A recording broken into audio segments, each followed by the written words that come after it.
이덕일의 잊혀진 근대 다시 읽는 해방전사 11월 14일 강연.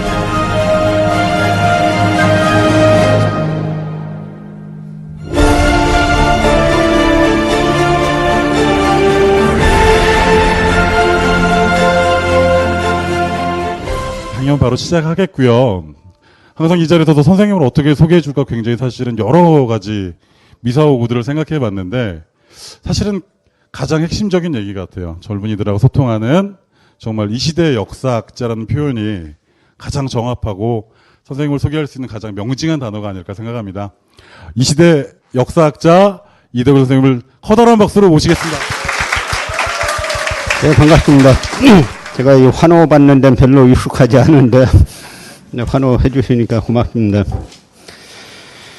오늘 주제가 좀 무거운 주제죠. 지금 우리 사회에서 한창 시끄러운 주제이기도 하고, 제가 이번에 쓴 책은 잊혀진 근대 다시 읽는 해방전사라는 책인데요. 요 전에 나온 게 근대를 말하다라는 책이 있죠. 두 권이 말하자면은 근대사를 정리하는 책이라고 볼 수가 있는데, 제가 써놓고 보니까 조금 아쉬운 감들이 있어요. 왜냐면 워낙 많은 계보들을 다루다 보니까 다룬다고 다 다루긴 다뤘는데 뭐가 좀 체계적이지 못했다라는 생각도 좀 들고요. 어쨌든 요번에 나온 잊혀진 근대 이 책에서 최초로 사회주의 운동사도 정리를 해봤고, 그 다음에 아나키즘 운동사도 정리를 해봤고, 우리가 도대체 일본 제국주의란 게 어떻게 생겨먹었고, 이들이 어떻게 행동했는가도 그냥 우리는 총론으로만 알지, 실제 강론에 들어가면 아는 게 거의 없습니다. 그래서 그 부분도 한번 나름대로 정리를 해본 최초의 책이다라고는 생각을 하는데, 다 써놓고 보니까 항상 아쉬움이 좀 남습니다. 그래서 만약에 기회가 있으면은 부족한 부분은 다시 한번 챙겨보도록 하고요. 오늘 강의를 생각하면서 제가 여러 생각들이 좀 들었습니다. 워낙 사건도 많고 일도 많고 노선도 많고 그래서 무엇을 얘기하고 무엇을 이야기하지 않아야 하는가, 시간은 정해져 있고, 그래서 어쨌든 갈래를 잡아서 큰 틀을 얘기할 수밖에 없지 않느냐 싶은데요. 민족해방운동의 갈래라는 것하고 일본 제국주의의 모습, 크게 봐서 이 정도로 얘기하면은 시간이 금방 지나가지 않을까 싶습니다. 그런데 민족해방 운동의 갈래라는 것도 여러 가지가 있죠. 크게 보면은 민족주의가 있고, 그 다음에 사회주의가 있고, 아나키즘이 있습니다. 이 노선으로 보면은. 그 중에 복벽주의라고 해가지고 다시 조선왕실을 살리자 하는 쪽도 있는데, 중요하게 다룰 부분은 아닌 것 같고, 그런데 우리가 민족주의, 사회주의, 아나키즘 중에서 여러분들이 아마 이 책을 보시는 분들은 사회주의와 아나키즘은 아마 처음으로 접해보실 거예요. 그럼 중요한 민족운동의, 해방운동의 한 축들인데 왜 이건 다 사라졌느냐, 이걸 한번 생각해 볼 필요가 있고요. 그 다음에 민족주의 운동에도 여러 갈래가 있습니다. 민족주의 운동도 갈래를 나누면은 먼저 민족주의 좌파 계열들이 있어요. 우파가 있고 좌파가 있고. 민족주의 좌파라 그러면은 누가 되냐면 임시정부 초대 국무총리였던 유동희 선생. 이분 같은 경우는 민족주의 좌파쯤 되죠. 그 다음에 백범 김구 선생 같은 경우는 민족주의 우파죠. 그런데 당시 백범일지에 보면은 이 유동희와 김구가 대화하는 게 나옵니다. 그 대화가 뭐라고 나오냐면, 이동희 선생이 백범에게 지금 상태로 보면 혁명을 두 번 해야 된다. 한 번은 부르주아 민주혁명을 해야 되고, 또 한 번은 사회주의 혁명을 해야 되는데, 두 번씩이나 혁명을 하게 되면 효모가 많지 않느냐. 그러니까 한 번에 사회주의로 끝나는 게 어떠냐.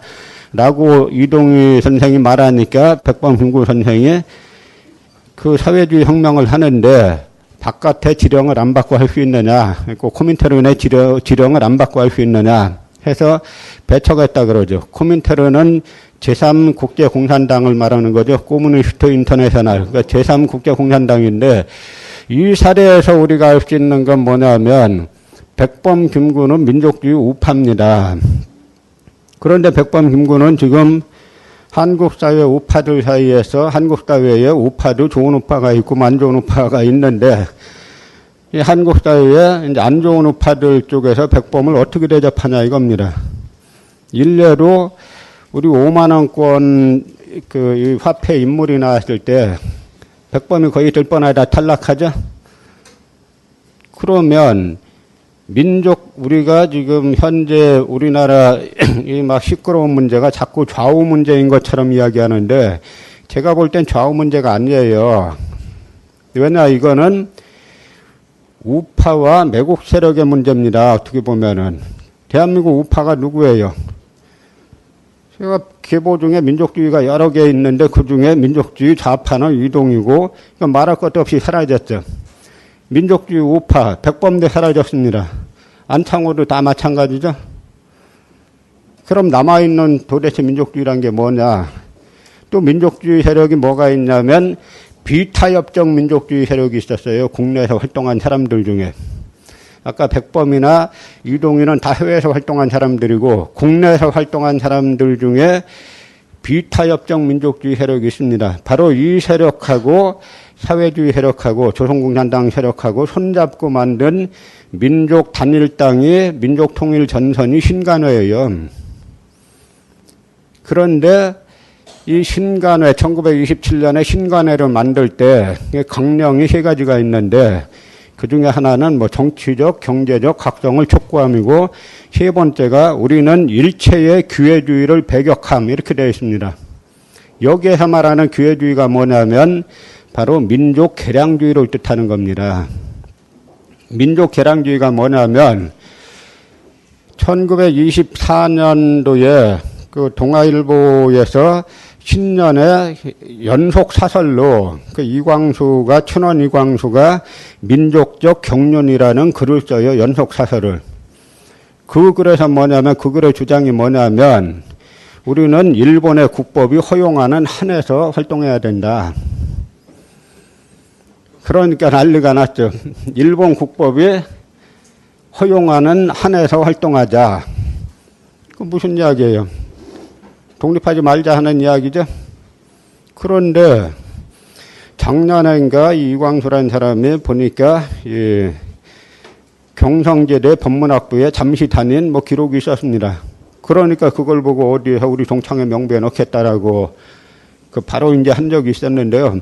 우리 이광수를 놓고 보면은 어떤 사건이 있었냐면 이광수에 대해서 당시 이광수가 그 28 동경에서 있었던 28 독립선언에서 기초로 하고 그러니까 저는 이광수를 어떻게 보냐면 이 양반은 시대를 어떻게 보면 그 본인이 견딜 수 없는 무게가 쥐어진 거예요. 그냥 이광수 이 양반은 연애소설이나 좀 쓰고 그러면서 좀 선각자 연하면서 살면은 딱 맞는 사람인데 이게 너무 나가다 보니까 너무 그 자신이 견딜 수 없을 그 시대의 무게가 주어진 겁니다.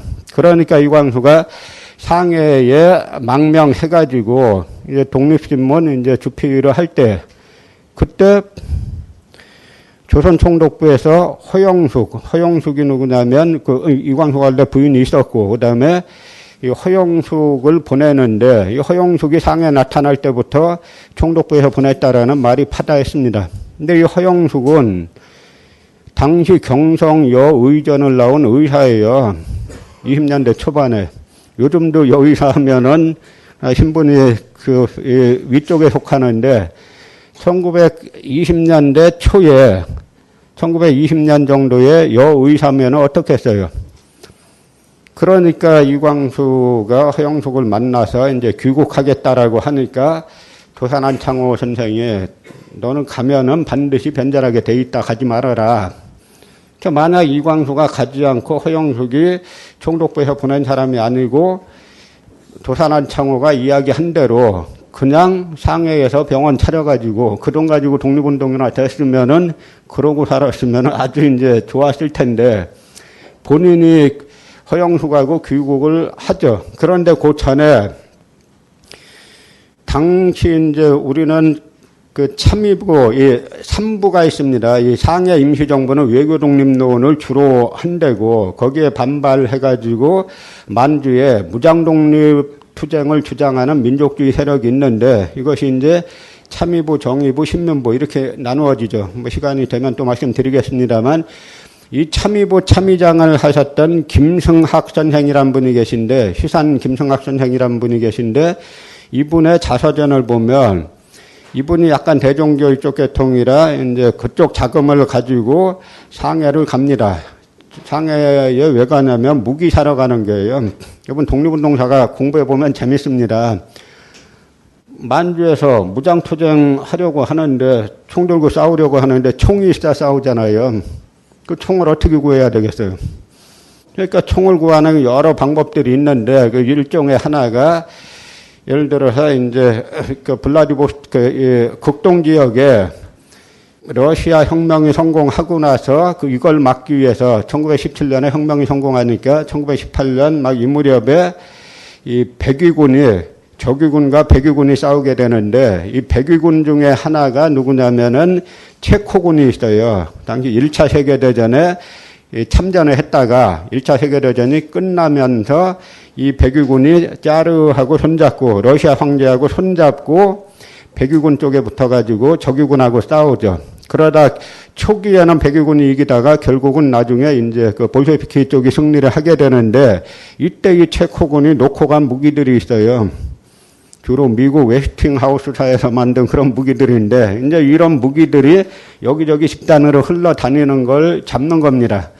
그래서 그 중에 또 상해가 국제도시니까 무기를 살 수 있어가지고 이 시산 김성학 선생이 그 무기를 사러 대종교 쪽 돈을 가지고 그 상해에 가죠. 상해에 가서 보니까 돈을 좀 갖고 왔으니까 당시에 독립신문이 경영난에 빠졌는데 이 독립신문을 인수하라 그럽니다. 근데 이분이 뭐라고 썼냐면 자기 자서전, 짤막한 자서전에 그때 이광수는 자기 애인 허영숙과 일본 조계, 공동 조계에 숨어서 일제에 투항할 기회만 엿보고 있었다. 이게 1920년, 21년 이야기예요. 근데 당시 상해에는 조계가 있습니다. 조계가 뭐냐면 외국 땅이에요. 근데 조계가 두 종류가 있는데 하나는 이 프랑스 조계, 이 프랑스 조계가 있고 하나는 공동조계라고 해가지고 이 공동조계는 영국과 일본이 공동 관리하는 데인데 당시 프랑스와 영국이 사이가 안 좋았기 때문에 이 프랑스 조계는 독립운동가를 웬만하면 보호합니다. 그래서 상해 임시정부고 뭐고 다 그 프랑스 조계에 있는 거예요. 거기에 산발장만 벗어나서 공동조계로 가면은 체포돼갖고 끌려오는 거예요. 그런데 이광수는 이분의 글을 보면 이때 이미 자기 애인 허영숙과 숨어서 공동조계에 숨어가지고 일제에 투항할 기회만 엿보고 있었다. 그러다가 와가지고 체포됐는데 며칠간 형식적인 조사를 받고 풀려나니까 그때부터 이미 이광수는 이게 이제 넘어갔다 변절했다라는 이야기가 파다했었죠. 그러고 나서 이광수가 계속 이야기하는 게 민족 개조론 뭐 이런 거예요. 민족 개조론이 뭐냐면 우리 민족이 모자르기 때문에 우리 민족 내부가 문제가 많기 때문에 먹혔다 이 이야기입니다. 뭡니까 이 이야기는? 결국 가해자를 합리화하는 거죠. 그런데 여러분 역사를 보실 때 제가 지난 시간에도 한번 말씀 들었던 것 같은데 중요한 거는 역사관입니다. 역사를 바라보는 시각. 그런데 역사관자, 볼관자가 붙으면 뭐냐면 이거는 일관돼 있어야 돼요. 그래서 공자가 일이관지라고 하죠. 일관돼 있어야 됩니다. 그런데 우리는 역사를 볼 때 분절적으로 사고하는 경우가 많죠.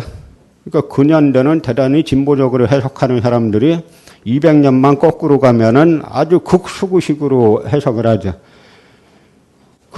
그렇게 역사를 해석하는 사람은 역사에 대해서 그냥 혼자 얘기하면 모를까 글을 쓴다거나 강연한다거나 하면 안 되는 겁니다. 역사관이 마찬가지죠. 근현대를 우리가 이런 관점에서 보면은 그 관점이 중세 고대까지 다 일관되게 그 관점에서 해석을 해낼 수 있어야 볼관자가 붙는 겁니다. 그 일례로 우리가 그 논란 많은 사도세자 문제가 있죠. 그럼 사도세자를 지금까지도 뭐 사도세자가 정신병자다 뭐다 이 이야기는 다 뭡니까? 사도세자 개인에게 이 책임을 뒤집어 씌우는 거죠. 가해자가 사용하는 집단적인 가해자가 사용하는 아주 공통 이 방식이에요. 그때나 지금이나. 우리나라는 가해자가 피해자가 비명 지른다고 욕하는 그런 사례가 많아요. 사도세자의 대표적인 그 사례 중에 하나죠. 피해자가 죽을 때 비명 질렀다고 저놈 왜 비명 질르냐 하는 이야기 많아요. 그럴 때 그걸 갖다가 그 구조를 봐야 되는데 그렇지 못하고 사도세자 볼 때는 뭐 환관을 죽였다 뭐 했다 하는 이런 식의 이제 개인의 초점 맞춰갖고 정신병자라 해석을 하죠. 그러면 한 예로 경종이 영조의 바로 임금인 경종을 갖다 이 노론 쪽에서 독달하려고 하는데 심지어 뭐라고 하냐면 이 환관 장세상이라는 인물이 노론과 자제들에게 우리 노론은 천지와 더불어 무궁한 길이 있다. 우리 같이 가자. 저 왕자가 아무것도 아니다. 곧 사라진다. 저 왕자가 아무것도 아니야. 곧 사라져. 얼마 안 남았어. 어디서 들어본 얘기죠? 그래서 사라졌어요. 그 다음에 정조가 왕이 됐을 때 정조 1년에 정조가 잠자는 경희궁 조년각에 전홍문이라는 자객이 올라와요. 근데 지금은 이 궁궐이 일제시대 때, 이게 일제강점기 때 많이 훼손이 됐는데, 조선 순조 때 이 책자 같은 걸 보면, 저 궁궐에 전각이 건물이 몇 개 정도 있냐면 약 400개가 있습니다. 그런데 400개 전각 중에 왕이 잠자는 데가 어딘지 알고 정확하게 올라와요. 우리가 이 계통 중에 하나가, 우리가 이제 아까 민족주의, 사회주의, 아나키즘이라고 했는데요. 이 아나키스트 김익상이 1921년에 조선총독부 들어가서 폭탄 던집니다. 이 양반은 원래 상해에서 그 위열단 소속이죠. 상해에서 잠입을 해가지고 이 양반이 중국어를 잘해요. 그런데 일본어를 잘하죠. 일본 고등계 형사가 세계에서 가장 이게 유능한 그쪽 입장에서 가장 유능한 형사들이에요. 그래서 국내 잠입할 때 가장 어려운 게 뭐냐면 저기 단동, 지금 압록강대 안에 단동이라고 있죠. 옛날에 안동이라고 불렀다가 그게 동쪽을 안정시킨다, 진압했다라는 의미의 안동이었다가 그 중국의 그 수상이었던 주울레가 이 안동은 너무 제국주의 냄새가 난다라고 해가지고 붉을 단자로 바꿔서 단동인데요. 안동까지는 예를 들어서 상해 임시정부 유륙양행 호를 타고 옵니다. 와가지고 이 안동에서 그 압록강 철교를 타고 신의주와 서울까지 와야 되는데 이 철교에서 다 잡혀요. 거기에서 안동에서 기차 타고 오면 고등계 형사들이 딱 얼굴 보고 이거 눈빛이 살아있네. 너 증서 좀 내놔봐. 거의 다 잡혀요. 근데 이 김익상 양반은 일을 워낙 잘해가지고 일본 옷을 입고 앞에 보니까 한 일본 여인이 어린아이 데리고 타고 있으니까 그 앞에 앉아가지고 일본인 부부 행세하니까 그냥 통과를 했습니다. 그러고 총독부 들어가가지고 그 총독부는 지금 여기 있는 총독부가 아니라 자기 남산 아래에 있던 외성대인데 그 총독실에 폭탄을 던지려고 2층에 올라갔는데 2층 올라가 보니까 총독실 문패가 없는 거예요. 지금 여러분 청와대 가보면 뭐 대통령실 문패 있는지 없는지 거기까지 못 들어가봐 모르겠습니다만 그랬더니 그냥 문 열고 던진 겁니다. 그런데 정조를 죽이려고 올라왔던 이 자객은 이 조선 총독부는 한 건물이죠. 한 건물 2층에서도 어디가 총독실인지 방 몇 개 안 되는 데서도 찾기 어려운데 건물이 400개 있는 궁궐에 들어가가지고 정조가 잠자는 거기 정확히 들어왔어요. 근데 나중에 그러고 한 달 있다 또 들어와가지고 범인을 잡고 나니까 이 전홍문이 들어왔을 때 환관 우두머리 쪽에 갑니다. 그러니까 이 환관이 내시가 뭐라고 하냐면 왕주기로 온 자객인 줄 알면서 아주 훌륭한 일 하러 오셨습니다. 이러는 거예요. 상공, 궁녀 상공 하니까 장하십니다. 사도세자 때는 안 그랬겠냐 이 얘기예요. 걸 갖다 아무런 근거도 없이 사도세자가 100명 죽였네, 200명 죽였네, 전부 다 가해자 입장에서. 그런데 이 가해자 입장에 서가지고 보는 사람들, 이 사람들이 모르고 보는 사람이 있고, 그나마 낫죠. 알면서 하는 사람들은 그 구조가 있어요. 제가 말씀드리는 조선 후기 인조반정부터 계속 집권당이었다가 인조반정을 율곡이의 제자인 서인들이 일으켰다 그랬죠. 그리고 이 서인들이 그 다음에 핵심 주류가 노론으로 갑니다. 결국 이 노론이 나중에 나라 망할 때까지 최장기 집권하다가 1623년부터 1910년까지 그 장구한 세월 동안에 한 15년을 빼놓고는 단독 집권해요. 전 세계 최고 기록입니다. 그런데 나라 망할 때는 또 팔아먹는 데 가담하죠. 그래서 이 세력들이 우리가 다 알다시피 다 그런 건 아닙니다만 이 세력들이 한국 사회에 일정 부분 남아서 세력을 형성하고 있으면서 이들이 특히 학계라든지 법조계라든지 이런 데 많이 있었어요. 지금은 그때보다는 좀 희석화됐지만 아직도 그 상당 부분 있죠. 이쪽에 속한 사람들이 자기 속했다라고 말 안 하죠. 안 하면서 그런 식의 호도하는 식의 역사 해석을 하는 겁니다. 그런데요, 아까 말씀드리다시피 민족주의 우파인 김구도 사라져요. 그럼 누가 남습니까? 소위 이제 그 민족 개량주의자들만 남게 되는데 말씀드린 이광수 같은 경우가 아직도 일각에서는 선각자다 뭐다 이야기를 하죠. 민족을 개조하자 이야기를 하죠. 그런데 당시에 처음에 우리나라의 사회주의가 시작되는 거는 그 해외에서 다 시작됩니다. 조선 말기에 이쪽에 흉년이 드니까 이 농민들이 평안도 함경도 농민들이 러시아령으로 넘어가요. 거기에서 살다가 그쪽에 혁명이 일어나니까 또 그리고 보니까 이 조선에서 건너간 사람들 아주 어렵게 살지 않겠어요? 그러다 보니까 이 사람들이 사회주의에 쉽게 경도가 돼가지고 이 러시아에서 한인 볼셰비키들이 생겨납니다. 이 세력들이 있고 또 하나는 일본에서 공부했던 사람들, 일본에 유학 갔던 학생들, 이 학생들이 조선고학생 동호회란 걸 만들어요. 그런데 이 유학생들이 일본 가보니까 처음에는 그 일본의 이제 선진 이론이라고 하는 것이 허버트 스펜서라는 인물이 말한 그 사회 진화론입니다. 사회 진화론이 뭐냐면 다윈의 생물 진화론을 사회에 그대로 적용시킨 거예요. 진화론이 뭡니까? 우승열패죠. 우세한 종은 살아남고 열등한 종은 잡혀 먹히는 거죠. 이걸 똑같이 인간 사회에 적용시켰어요.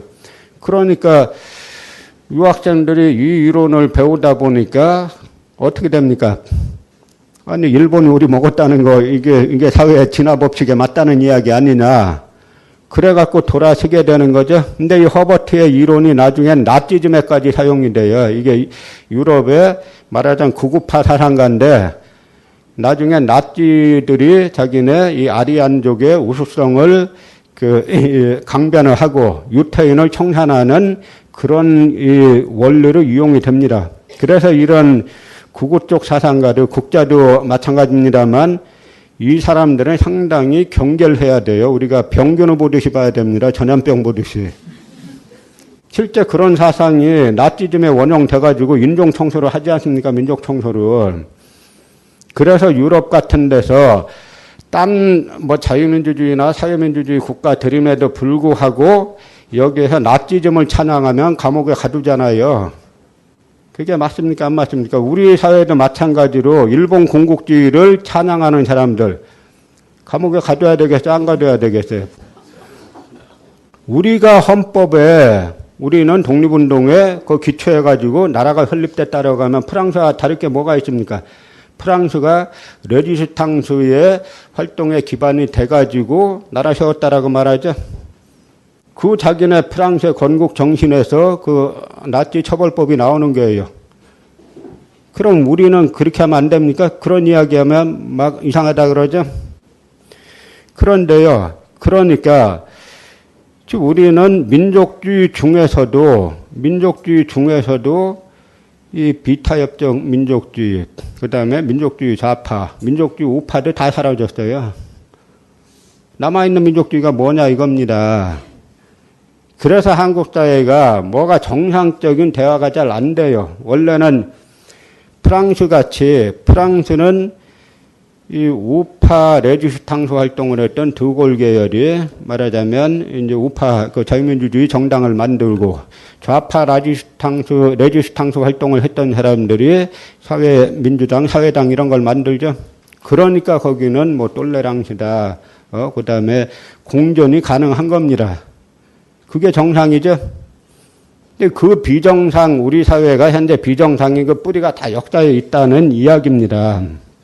그런데요, 이 민족주의 중에서도 처음에 아까 말씀드릴 때 상해의 그 임시정부를 두는 거에 대해서 당시에는 반대가 많았어요. 특히 만주파들이 반대를 많이 합니다. 만주파의 핵심 인물들이 누구냐면 나라가 망했을 때 1910년 나라가 망했을 때 집단으로 망명하는 사람들이 있어요. 강화도에서 망명하는 양명학자들, 그 다음에 서울의 우당 유해영 육형제 일가, 그 다음에 충청북도 진천에도 일단의 양명학자들이 있었어요. 이분들과 경상도 안동에서 망명하는 석주 이상용 계열, 그리고 그 전에 목숨 끊은 전라도 구례의 매천 황영 같은 분들이 있죠. 다 같은 그룹들입니다. 근데 이들은 만주에 정착해가지고 그 경학자를 만들고 신흥무관학교를 만들어서 미래를 준비하는 거죠. 그런데 임시정부가 만들어질라 그럴 때 상해 두겠다라고 하니까 이 만주파에선 반대하죠. 아니 상해에서 무슨 독립운동하냐.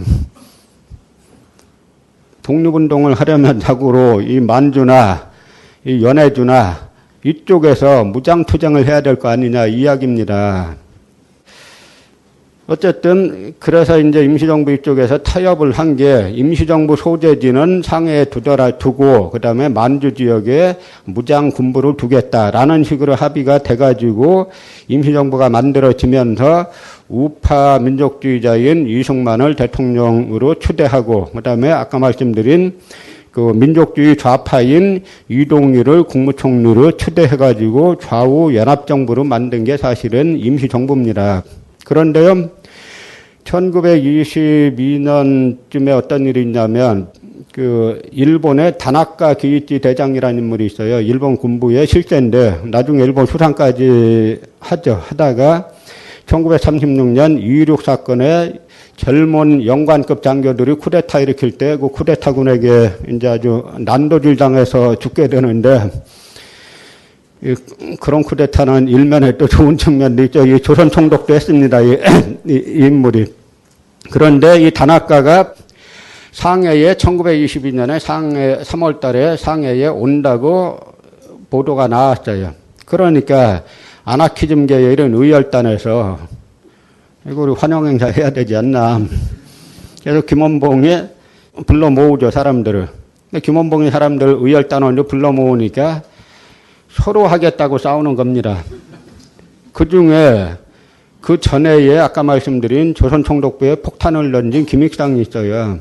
김익상이 나 또 하겠다 그러니까 이 오성윤이란 분이 화를 내죠. 당신은 작년에 해봤잖아. 올해는 내가 해야지. 이거 싸움이 납니다. 이 오성윤이 누구냐면 여러분 아리랑이란 책 보셨어요?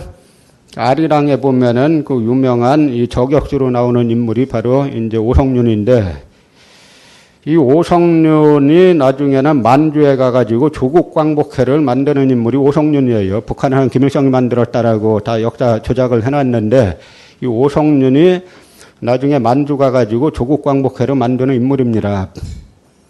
근데 나중에는 일제에 체포되고 나서 뭐 변절했다라고 투항했다라고 하는데요. 어쨌든 이 당시에 그래서 김원봉하고 서로 하겠다라고 하니까 이 선을 나눴어요. 1선, 2선, 3선을 나눠서 1선은 오성윤이 하고 오성윤 먼저 쏘고 이게 안 맞으면 2선으로 이 김익상 당신이 한 번 더 쏘고 이것도 안 되면 3선으로 이종함 당신이 쏴라. 이렇게 1선, 2선, 3선까지 정해놨습니다.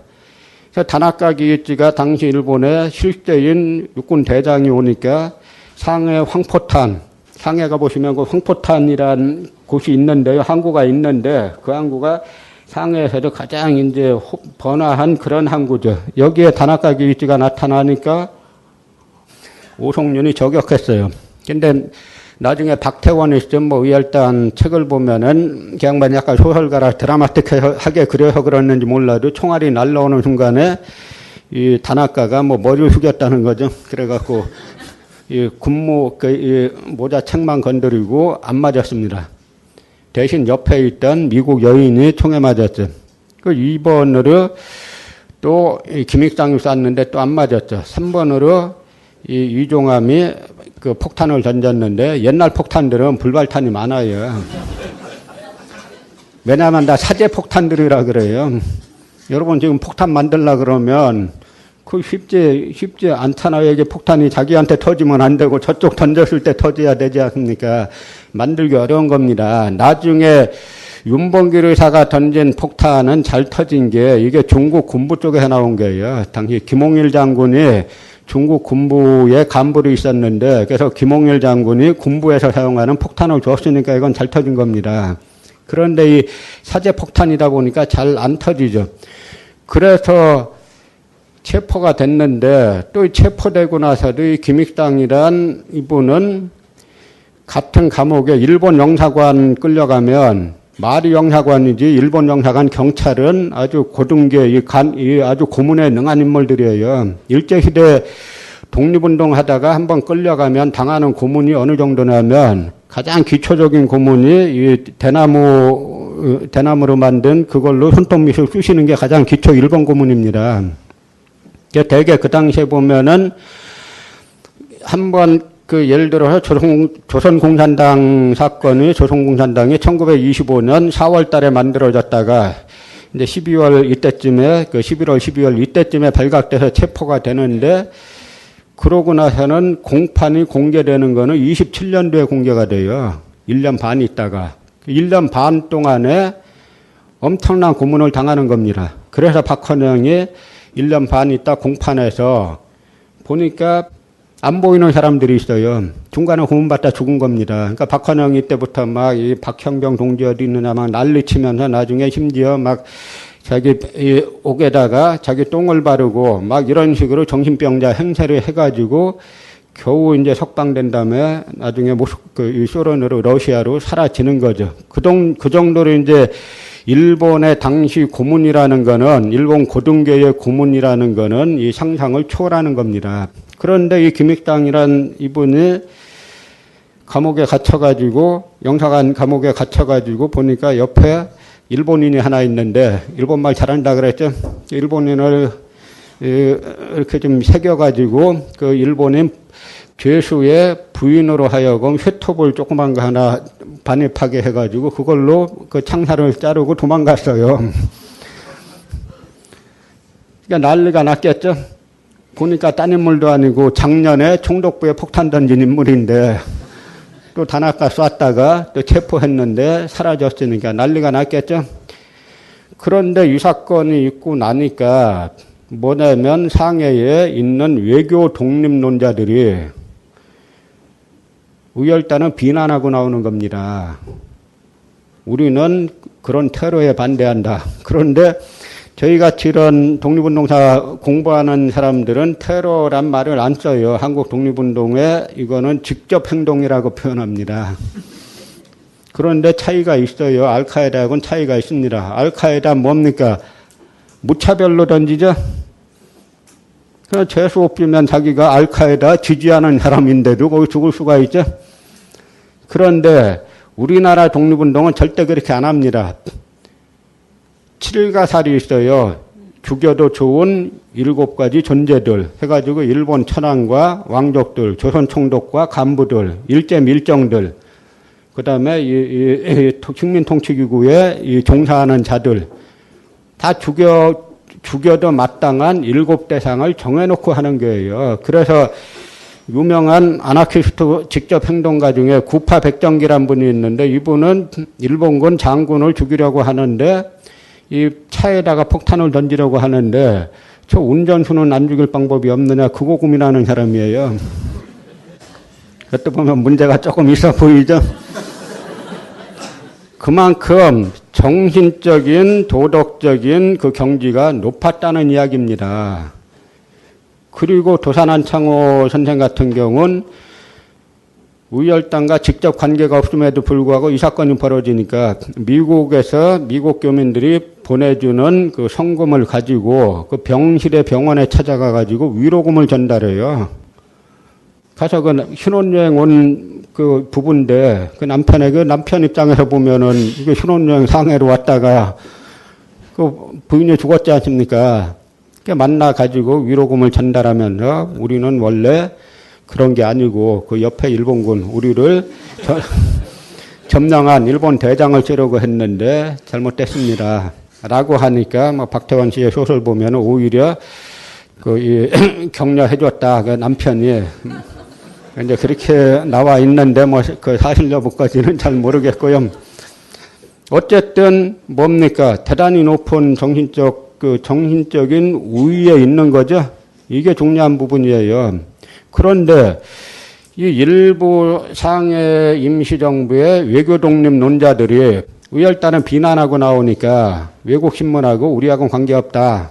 우린 그런 거 안 한다. 라고 하니까 약잔 김원봉이 열받은 겁니다. 열받아서 북경에 가가지고 누굴 찾아가냐면 단재 신초 선생을 찾아가요.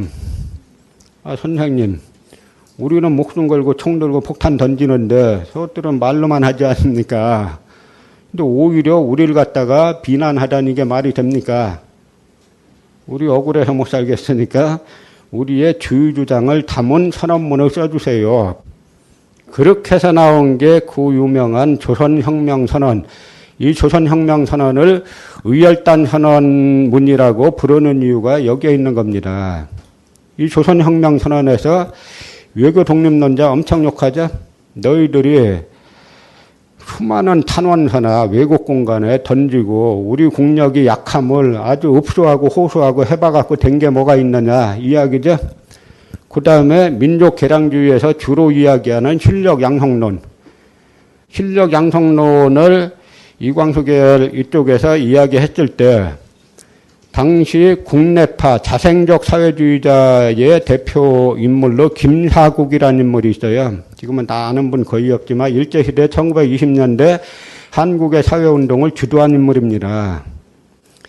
이 사회주의 운동은 항상 이제 두 파가 있어요. 전 세계 사회주의 운동이. 항상 자생적 사회주의자들이 있고, 그 다음에 코민테른, 러시아의 오다를 받아갖고 오는 이 좋게 말하면 국제파죠.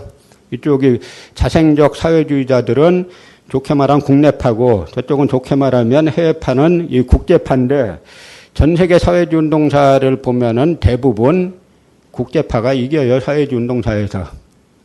근데 유독 국내파가 이기는 나라들이 모택동이 이겨봤고 중국에서 그 다음에 베트남의 호지명이 이겨보죠. 그리고 티토의 그 유고의 티토 이 정도가 겨우 이 국내파 이 자생적 사회주의 세력이 코민테른 오다 받아갖고 활동하는 사람들을 이기게 되고 대부분은 해외파 해외에 오달 받는 이쪽이 승리하게 되는데요. 1920년대 국내의 이 사회주의 운동의 리더였던 김사국, 이 양반은 대단한 사람이에요. 불행히 이제 1926년에 요절을 합니다만 어느 정도냐면 1920년대 초반에 이쪽에서 예를 들어서 청년운동을 장악하는데 이 당시 이쪽에서 움직일 수 있는 청년 조직이 전국에 약 470여 개가 됩니다. 그 회원이 한 4만 5천 명, 5만 명이 돼요. 그 일제의 엄혹한 그 이 탄압 속에서도 대단한 역량입니다. 그런데 이 김사국이 그 당시에 이미 실력 양성론자들이 항상 실력 양성론자들은 뭐냐면 준비론이죠. 민족개량주의자들 준비론. 우리 열심히 공부해야 된다. 뭐 이야기죠. 열심히 공부해 실력을 쌓아야 된다. 그러니까 김사국이 하는 말이 우리가 실력 쌓을 동안 일본은 놀고 있냐. 일본이 잠자는 토끼 같으면 모르는데 일본이 잠자지 않지 않습니까? 말도 안 되는 이야기 하지 말아라 이 이야기죠. 그래서 단대 신초로 이걸 아주 강하게 이 모든 독립운동 노선을 다 비판하면서 민중은 우리 혁명의 대본영이다. 폭력은 우리 혁명의 유일한 무기다라고 선언하죠. 그게 정확한 노선이에요. 일제시대 때 일본을 쫓아내려면 강도 일본을 구축하려면 폭력 외에는 안 되나니 그럼 일본은 그냥 곱게 물러가겠습니까? 물론 이쪽에서 뭐 군사력을 기르면 일본은 더 기를 것이다. 그렇게 나올 수도 있죠. 더 기르면 더 기르는 대로 싸워야 되는 거죠. 그래서 이제 조선혁명 선언이라는 게 이 단학가기 입지를 갖다가 의열단에서 저격했는데 오히려 일부에서 그걸 비난하고 나오니까 김원봉이 약산 김원봉이 그 북경에 달려가가지고 신초 선생을 모셔다가 나온 게 그 이 조선혁명 선언인데요. 그러니까 약산 김원봉은 나중에 1930, 40년대 가면은 상해에서 일본이 꼭 잡으려고 하던 세 사람이 있어요. 그 한 명은 백범 김구. 백범 김구는 뭐냐면 한인 애국단이 있죠. 거기에 유봉창 의사가 일본 가서 폭탄 던지고 윤봉길 의사가 폭탄 던지지 않습니까? 그게 백범 김구. 그 다음에 약산 김원봉. 그 다음에 아나키스트 계열의 뭐 화암 정연섭이라든지 이 당시 아나키스트들은 상해에 남화, 남쪽 중국이라는 뜻이죠. 남화 한인연맹이라는 조직이 있고 거기에 행동조직으로 흑색 공포단이라는 게 있어요. 아나키즘 조직은 검은색이죠, 색깔이. 그래서 흑색 공포단이라는 게 있는데 이 흑색 공포단도 직접 행동조직입니다. 그러니까 일본에서 이걸 반드시 무슨 수를 써서라도 잡으려던 사람들은 다 이 사람들인데 나중에 백범 김구는 뭐 다 아시는 대로 와가지고 안두위에게 살해되죠. 그 다음에 이 약산 김원봉은 어떻게 되냐면 해방 이후에 일제 고등계 형사였던 노덕수리에게 해방 이후에 또 체포가 돼요. 종로 한복판에서. 그러니 이 약산 입장에서 제가 평생을 해외에서 이 무장투쟁을 전개하다가 귀국했는데 그 당시에 독립군 잡던 독립운동가 잡던 이 밀정놈 이 고등계 형사놈이 해방된 나라에 또 잡는다 이거예요. 그래서 약자는 원래 이 김일성 저쪽 계열하고 노선이 완전 다른 쪽입니다. 아나키즘은 자본주의에다가는 평등을 요구하는 거고 이 스탈린주의에다가는 자유를 요구하는 거예요. 그쪽 스탈린주의 노선을 따르는 쪽하고는 아나키즘은 안 맞습니다. 그런데도 불구하고 그 수모를 견디지 못해서 월북한 거예요. 그러면 요즘 종북 하는데 그 노덕수리를 갖다가 계속 해방 이후에도 경찰로 채용한 이 사람들이 종북입니까? 이 약산 김원봉 선장이 종북이에요. 그런 세월을 겪어왔는데 아까 또 2.16 사건 때 그 1936년에 2.16 사건 때 그 일본 젊은 군인들에게 사형당하는 그 죽는 인물들이 있는데 그 중에 하나가 이제 조선 총독했던 인물이죠. 근데 이 인물이 그 남대문의 서울역에 도착했을 때 지금 저 서울역에 보면은 그 강우규 이사 동상이 서 있지 않습니까? 이분이 폭탄을 던졌는데 이 당시에 일본의 기록들을 보면은 3.1운동 직후죠. 3.1운동 직후에 일본이 완전 쫄았어요. 우리가 3.1운동 그냥 고식적으로 그냥 대충 이렇게 넘어가는데 3.1운동이 대단한 사건입니다.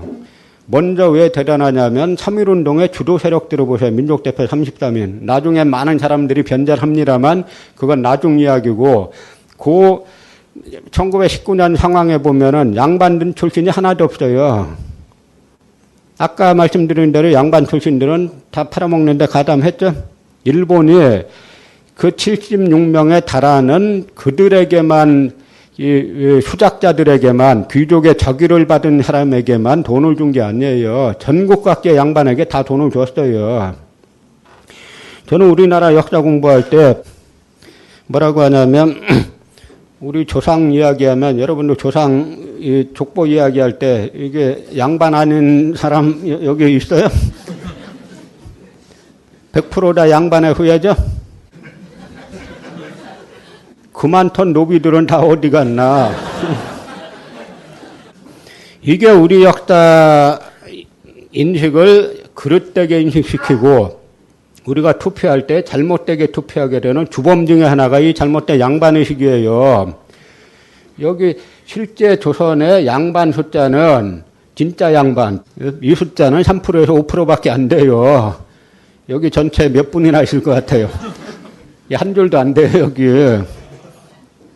나머진 다 쌍놈입니다. 쌍놈이 부끄러워요? 우리 선조가 쌍놈인 건 부끄럽고 역사 이야기할 때는 민중사로 써야지. 이게 말이 됩니까?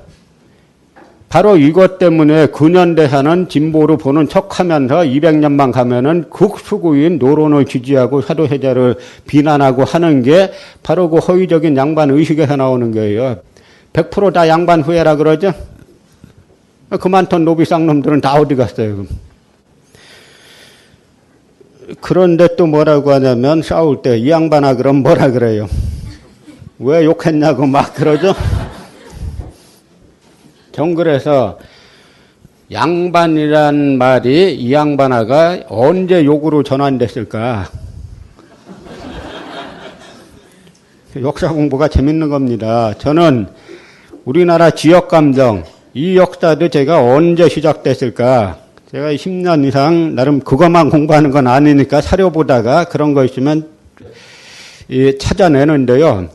양반이란 말이 욕으로 전환된 거는 제가 볼 때는 바로 이때 나라 망했을 때 일본이 돈 줄 때 심산 김창숙 선생의 벽공 70년 자서전 보면은 심산 선생이 고문당해 갖고 안진뱅이가 되죠.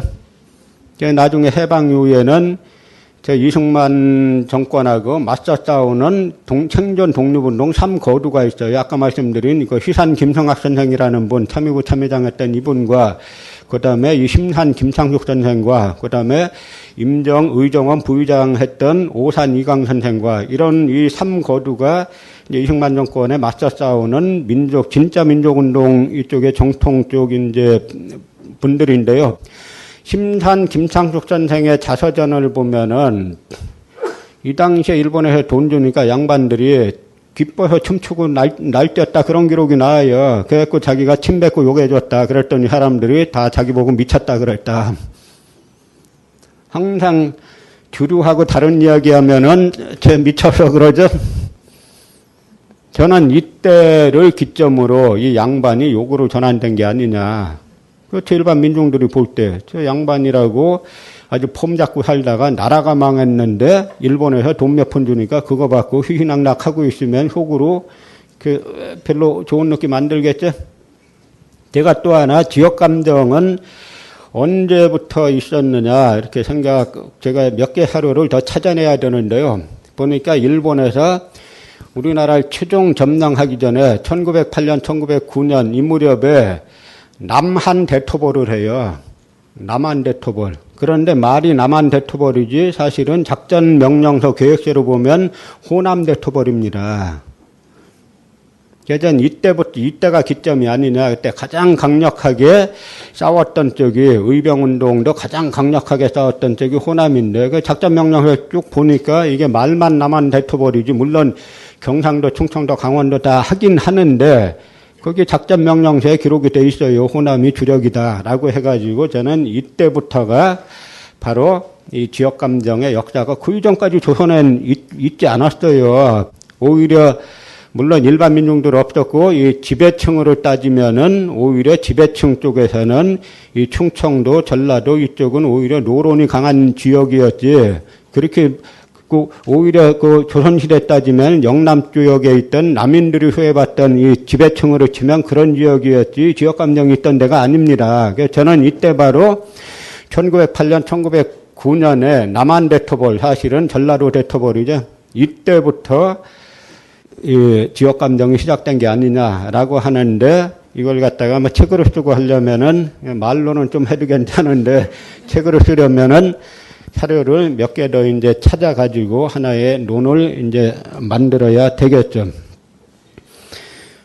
그런데 우리가 지금 이렇게 말씀드리다시피 민족주의에도 민족 개량주의만 살아남아 있고, 그 다음에 요즘 계속 뭐 이승만 초대 대통령을 국부다 뭐다 하는 세력들, 이 사람들이 계속 이승만을 띄우는 이유가 뭐겠어요? 그건 반공입니다. 딴 거 가지고 뭐 할 게, 그러니까 나중에 이 친일 세력들이 살아남는, 자기네가 해방된 나라에서 살아남는 그걸 갖다가 자기네 그 이념을 갖다가 그쪽으로 삼는 거예요.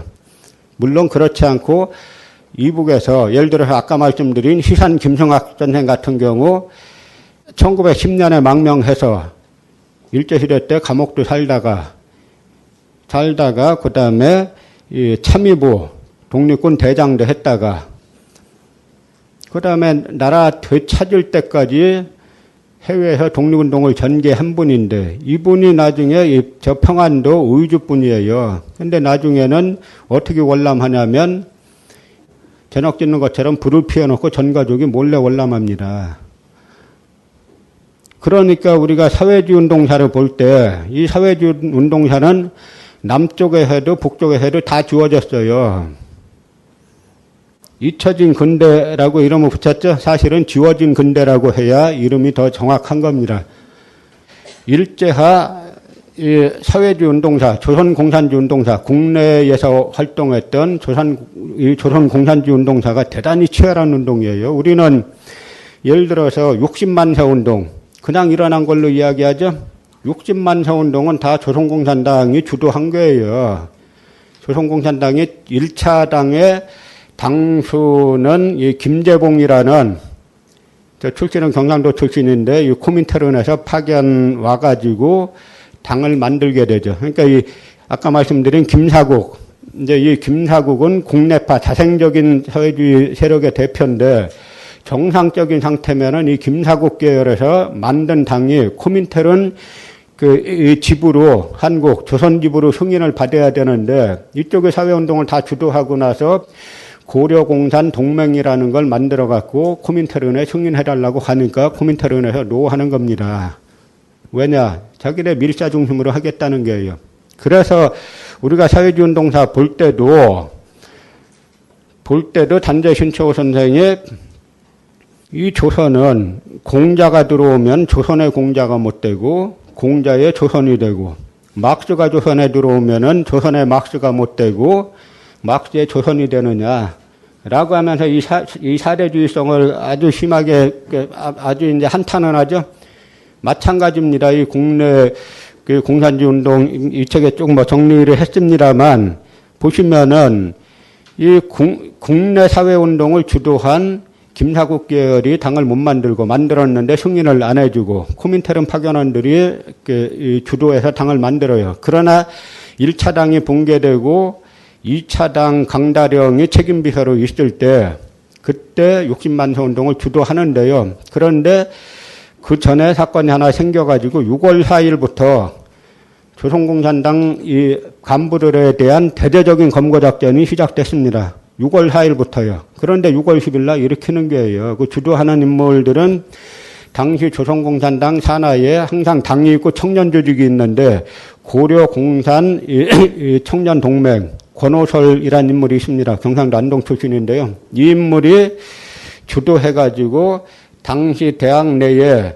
조선학생과학연구회라는 조직이 있는데, 이 조직이 대학생 연합조직인데 이 조선공산당에 말하자면 대학생 비밀 조직이에요. 이 조직에서 60만세 운동을 주도하는 건데 그 당시 대단했습니다.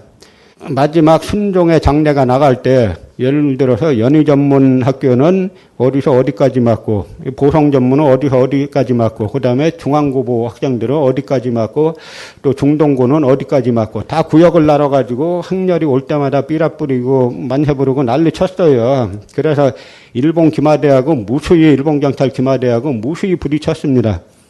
그런데 우리는 역사를 기록할 때 60만세 운동이 일어났다라고만 하고 누가 했는지는 이야기 안 하죠.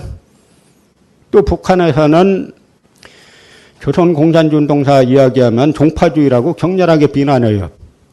왜 비난하느냐? 두 가지 이유가 있어요. 하나는 김일성이 못 겪기 때문이고, 또 하나는 박헌영이 나중에 이 한국 공산주의 운동에 그 쭉 박헌영도 처음에는 코민테르 밀사로 왔다가 나중에는 성격이 국내파 비슷하게 되죠. 그래가지고 1930년대 말 40년대에 경성꼼 그룹을 만들고 지하로 잠적했다가 해방되니까 재건된 해방 직후에 재건된 조선공산당 당수가 되죠. 그러니까 이제 박헌영을 그 지우기 위해서 공산주의 운동사 자체를 갖다가 종파주의다 뭐다라고 비난하는 겁니다. 이제 우리는 그런 양쪽의 역사 지우기, 역사 왜곡에 이제 그런 경향을 청산하고 제대로 서술해 줄 때가 됐다는 이야기예요. 그러나 대단히 어렵겠죠. 현재 상황상. 그래서 보면은 민족주의 운동에서는 뭐니 해도 민족해방투쟁은 무장항일투쟁 중심으로 써줘야 되는 겁니다. 만주에 있던 참의부, 정의부, 신민부 이 세력들은 각자 행정부가 있고 의회가 있고 사법부가 있고 무엇보다도 군대가 있었어요. 군부가. 이 중에 참의부는 임시정부 직할부대입니다. 그래서 임시정부에서 와서 조직한 게 아니고 당시 만주의 무장부대들 중에 서로 복벽파다 뭐다 해가지고 파쟁이 일어나니까 이 젊은 군인들이 우린 파쟁에 관여 안 하겠다. 임시정부가 문제는 일부 있지만 그래도 우리는 임시정부에 소속되겠다라고 스스로 자기 발로 상해에 가가지고 우리는 임시정부 직할이 되겠다라고 한 부대가 참의부고 이게 가장 압록강 대안에 있는 데죠. 이 참의부가 국내 진공작전은 가장 많이 합니다. 두 번째가 길림성, 만주 중부 길림성 중심으로 있던 정의부. 이 정의부에서도 국내 진공작전을 전개해요. 이 정의부에 소속됐던 분 중에 하나가 정의영 선생이란 분인데 이분은 1930년대 초반에 체포돼가지고 해방될 때까지 투옥돼 있던 분인데 해방 직후에 나와가지고 석방돼가지고 미 군정 때 관선위원을 하는데 이 관선위원으로 이분이 무슨 법을 만드냐면 친일파 처단법을 제창을 해요. 이때 이분이 만든 법이 뭐냐면 친일파를 우리는 프랑스 같이 처리하기는 어렵습니다. 너무 길어요, 기간이. 우리가 만약에 3.1운동 때 해방이 됐으면은 그때 나라 팔아먹은 이놈들은 민중들이 다 때려 죽였을 거예요. 그런데 그렇게 못되고 이게 36년, 1905년부터 따지면 40년씩 가다 보니까 그렇게 광범위하게 사용시키고 뭐하고 하긴 어렵죠. 그래서 이분이 제의한 게 뭐냐면 공민권을 제한하자. 뭐냐면 선거권과 피선거권은 광범위하게 제한하자. 그래서 이 친일 세력들은 피선거권은 물론 투표권도 10년까지는 주지 말자 이겁니다. 그랬더니 당시 관선위원회도 친일파들이 들어와 있지 않겠어요? 하니까 그럼 뭐 다 하자는 이야기 아니냐 뭐 그 빈정대면서 말하니까 이분이 뭐라고 하냐면 그렇게 하지 않으면 그들이 정권을 잡을 것이다. 정확히 그대로 됐죠? 그러니까 이분들이 호황되게 무조건 뭐 다 친일한 사람 다 죽이자 이런 게 아니에요. 아주 핵심 죄질이 아주 안 좋은 일제고등계 형사들 그 다음에 이 검사 이런 거 했던 사람들, 그리고 악질들, 막 이제 학생들 나가서 싸우라고 독려하고 막 비행기 헌납하고 이런 인물들은 처벌을 했겠죠. 나머지 인물들은 한 10년 정도 공민권을 제한하자. 그 정도면 아주 관대한 처벌 아닙니까? 딴 처벌하는 게 아니고 너 선거권하고 공직 담임권만 없어. 그리고 이분이 또 하나 한 게 뭐냐면 몇 월 며칠까지 일체의 친일 조직은 전부 다 해체시키고 재조직하면 이것들은 감옥에 넣자 하는 겁니다. 그래서 이 정의부, 만주에 있던 정의부 이분들도 그렇고 잠깐 쉬고 하자고요.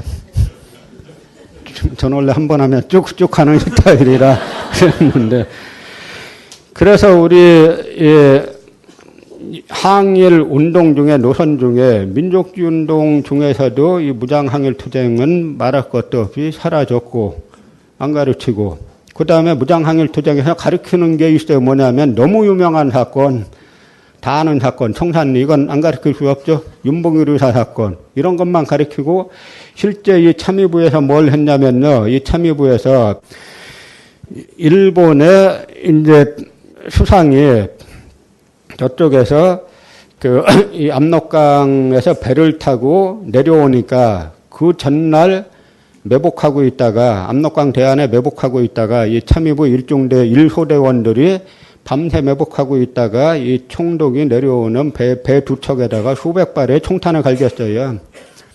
그래갖고 이 총독이 일본 의회에 끌려가가지고 넌마 체한다 확보했더니 네가 탄 배까지 총 맞냐 하고 하는 사건이 있는데 다 안 가르치잖아요. 그 외에도 무수히 많은 사건들이 있습니다. 하물며 민족주의에서도 이렇게 다 이 무장투쟁한 쪽으로 사라졌는데 사회주의나 뭐 아나키즘이나 이쪽은 뭐 더 말할 나위도 없겠죠. 그러나 사회주의 운동한 사람들과 아까 말씀드렸다시피 이 비타협적 민족주의자들과 그다음에 조선공산당 세력과 양쪽이 손잡고 만든 게 신간회예요. 민족협동전선이 신간회가 그렇게 만들어지는 겁니다. 이 이야기가 뭐냐면 그때만 하더라도 비타협적 민족주의자들과 사회주의자들은 같이 아까 말씀드린 프랑스의 사례 같이 좌우파가 이게 항일의 공동전선에서 결집해서 싸우자라고 하는 민족 단일전선을 만들었다 하는 이야기죠. 그게 정상이죠. 지금 35분인데요. 한 10분 쉬었다가 45분에 다시 시작하겠습니다.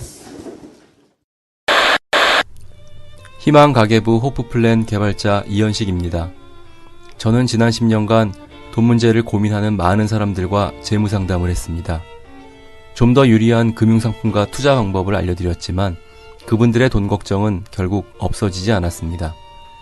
쓰는 것을 잡지 못하면 더 버는 것은 아무 소용이 없습니다. 인터넷 가계부, 스마트폰 가계부를 열심히 써보지만 카드값은 줄어들지 않습니다. 아무리 아껴 써도 돈이 모자라는 이유를 호프플랜이 알려드립니다. 돈 걱정은 당신 잘못이 아닙니다. 하지만 당신만이 바꿀 수 있습니다. 지금 네이버에서 희망 가계부를 검색하세요. 당신의 돈 걱정 없는 2014년을 기원합니다. 이번 시간에는 제가 아까 말씀드린 대로 도대체 일본 제국주의라는 게 뭐고 어떤 구조로 해왔는가 이 부분을 좀 말씀드리려고 생각을 하는데요. 우리가 10월 유신이라는 게 있죠. 전그 유신이란 말을 10월 유신이 뭘 본땄을까가 좀 궁금합니다. 근데 일본에서는 일본사에는 유신이 두 차례가 있어요. 하나는 여러분 잘 아시는 메이지 유신, 명치 유신이 있죠. 명치 유신은 나름대로 긍정적인 측면이 있는 겁니다. 왜냐하면 일본이란 나라는 법이 없었어요. 그러니까 조선은 원래 경국대전이다, 뭐 대명률이다 하는 전국 단위의 법이 있었는데 일본이란 나라는 전국 단위의 법이 없던 나라예요. 그러니까 일본 사람들이 왜 그렇게 예의 바른지 아세요? 이 무사들이 칼혀로 만들면 휘어 만들고 사람 죽였어요. 그러고도 처벌 안 받았습니다. 그러니까 그런 데서 살려면 아주 깍듯이 예의 지키는 방법밖에 없죠. 제 말이 그냥 웃자고 하는 말이 아니라 사실이에요, 이 부분은. 그런데 그런 사회에서 어쨌든 이토 히로부미가 제국 헌법이지만 헌법을 만들어서 주면서 비로소 일본 국민이 법의 지배를 받게 된 게 전국적 단위예요. 그래서 명치유신은 메이지 유신에서는 일왕이 헌법을 갖다가 내려주는 의식을 취하는데 이 의식이 대단히 일본 근대사에서는 상당히 상징적인 의미가 있습니다. 그래서 메이지 유신은 물론 그 후로 우리로 짐작하니까 뭐 우리로서 좋게 보기는 어렵지만 일본 내부로 볼 때는 긍정적인 측면이 있는 그 소위 이제 그 유신이 되는데요. 유신이 또 하나가 있어요. 1930년대에 소화 유신이란 것. 이 소화라는 것은 이 히로이도의 연호죠. 일본이라는 나라 참 희한한 게 지금도 평상 뭐 헤이헤이 몇 년이고 쓰고 있죠. 참 희한한 나라예요. 그래서 계산하려면 힘들어요. 뭐 헤이헤이 몇 년 하면 이게 속이 몇 년이지 힘든데 그거 보면 우리는 그런 연호가 아니라 차라리 단기 연호를 써버릴까 하는 그런 생각도 이제 듭니다만 이 소화 유신은 주로 1930년대에 시작되는데 누가 주도하냐면 정치 군인들이 주도하는 거예요. 1930년에 일본에 사쿠라회라는 게 만들어집니다. 근데 이 사쿠라회는 소수의 일본의 그 구조를 보면은 이 파시스트들이 두 부류가 있어요. 하나는 군부 파시스트가 있고 또 하나는 민간 파시스트가 있는데 이 둘이가 합쳐가지고 만드는 게 사쿠라회인데 요 계급들을 치면은 주로 이 높아봐야 영관급 아니면 중위급 이 인간들이 시작을 하게 되는데요. 그 뿌리가 있습니다. 일본에서는 유년 군사학교란 게 있었어요. 그래서 어리면 12살, 보통 13살, 14살짜리 애들이 문부성 소속의 여기로 치면은 이 교육부 소속의 학교에 가는 게 아니라 국방부에서 만든 이 군사학교에 가는 거예요. 12살, 13살 때부터. 그러니까 여기에 가가지고 군사훈련만 받는 겁니다. 그러고 나서 이 출신들이 그 다음에 일본 육사를 나오고 그러니까 어릴 때부터 그 훈련만 받다 보니까 이 출신들은 전쟁만 생각하게 돼 있죠. 이 당시 이 유난군사학교의 분위기를 말해주는 일화가 있습니다. 이 오수기 사가에라는 일본의 유명한 아나키스트가 있어요. 그런데 이 오수기 사가에가 아버지가 군인이었는데 그래서 아버지 때문에 유난군사학교에 갔습니다. 일본에 몇 군데가 있었는데 가고 보니까 이게 안 맞는 거예요. 그래서 항상 나중에 정신 상담을 받을 정도로 아나키스트인데 군사 어린 시절부터 군사훈련 받으려고 하니까 안 맞겠죠. 그래서 나중에 자퇴하고 나왔는데 같은 학교 후배인 아마카시라는 인물이 있어요. 이 인물이 육군 대위로 있을 때 관동대지진이 일어났을 때요. 관동대지진 때 조선인들이 대거 학살당했다라는 건 다 아시죠? 이때 조선인만 학살당한 게 아닙니다. 조선인 및 사회주의자 아나키스트들 이 세 부류가 제거 대상이에요. 그래서 이 아마카시라는 인물이 바로 오수기 사가회를 끌고 가가지고 오수기 사가회 어린 조카가 여러 명을 끌고 가서 그냥 집단으로 죽여버려요. 그래서 큰 일본 내에서 그 유명한 오수기 사가에는 상당히 저명한 인사인데 그 저명 인사가 하루아침에 끌려가서 죽었으니까 살해당했으니까 일본 내에 큰 사건이 되는데 이 아마카시라는 인물은 그 대가로 사람을 그렇게 무수히 죽인 그 대가로 그냥 옷 벗고 끝나는 겁니다. 그리고 옷 벗고 나서 나중에 만주국이 수립되니까 만주국에 가서 뭐 하냐면 이 경찰청장을 해요. 그러니까 일본 군국주의라는 게 어떤 건지 이 한 사례만 들어도 알 수 있게 되는데요. 그 민간 파시스트 중에 이 오가와 슈메이라는 인물이 있는데 이 인물은 나중에 그 일본이 패전하고 나서 민간인으로서는 드물게 A급 전범으로 기소까지 되는 인물이에요. 근데 이 인물이 기소되고 나서 당시 유명한 사건이 있는데 자기 재판 받을 때 국제 전범 재판 받을 때 자기 앞자리에 앉았던 인물이 도고입니다. 일본의 전쟁광. 나중에 이제 이 전쟁을 주유했던 도고인데 이 도고는 끌려가게 되니까 뭐 자살 소동 벌였는데 죽지 않아 가지고 이 대장에 자기 하나 뭐 못 죽이냐 어쩌고저쩌고 말이 많았던 인물인데요. 이 오가와 슈메이가 재판받다 말고 이 도고 뒤통수를 딱 때린 거예요. 그러면서 자기 해가면서 이제 미친 척 해가지고 나중에 의사가 진단하기를 매독에 의한 정신병이다. 라고 진단해서 석방됐는데 석방되니까 또 멀쩡해져요. 우리 요즘 그런 사례 많이 보죠? 시력이 안 좋아서 군대는 빠졌는데 빠지고 나면은 갑자기 시력 좋아지고 뭐 손 구분 뭐로 군대 빠지고 나서는 딱 펴지고 많은 그런 뭐 보죠. 바로 이제 이런 인물들이 주도하는 게 이제 소와 유신인데 1932들이 일본 내에서 그러니까 툭 하면 쿠데타를 일으키는 겁니다. 대가리에 필요한 말은 이게 계급으로 치면 이 중령, 중위, 이 1936년에 일어나는 그 유일옥 사건은 이 중위급들이 다 일으켜요. 중위급들이 한 1,500명 데리고 연병장에 집합시킨 다음에 한 뭐 150명, 200명씩 나눠가지고 너는 총리 대신, 너는 내 대신, 너는 휴종 대신 가서 다 죽여버려. 이래갖고 일어나는 겁니다.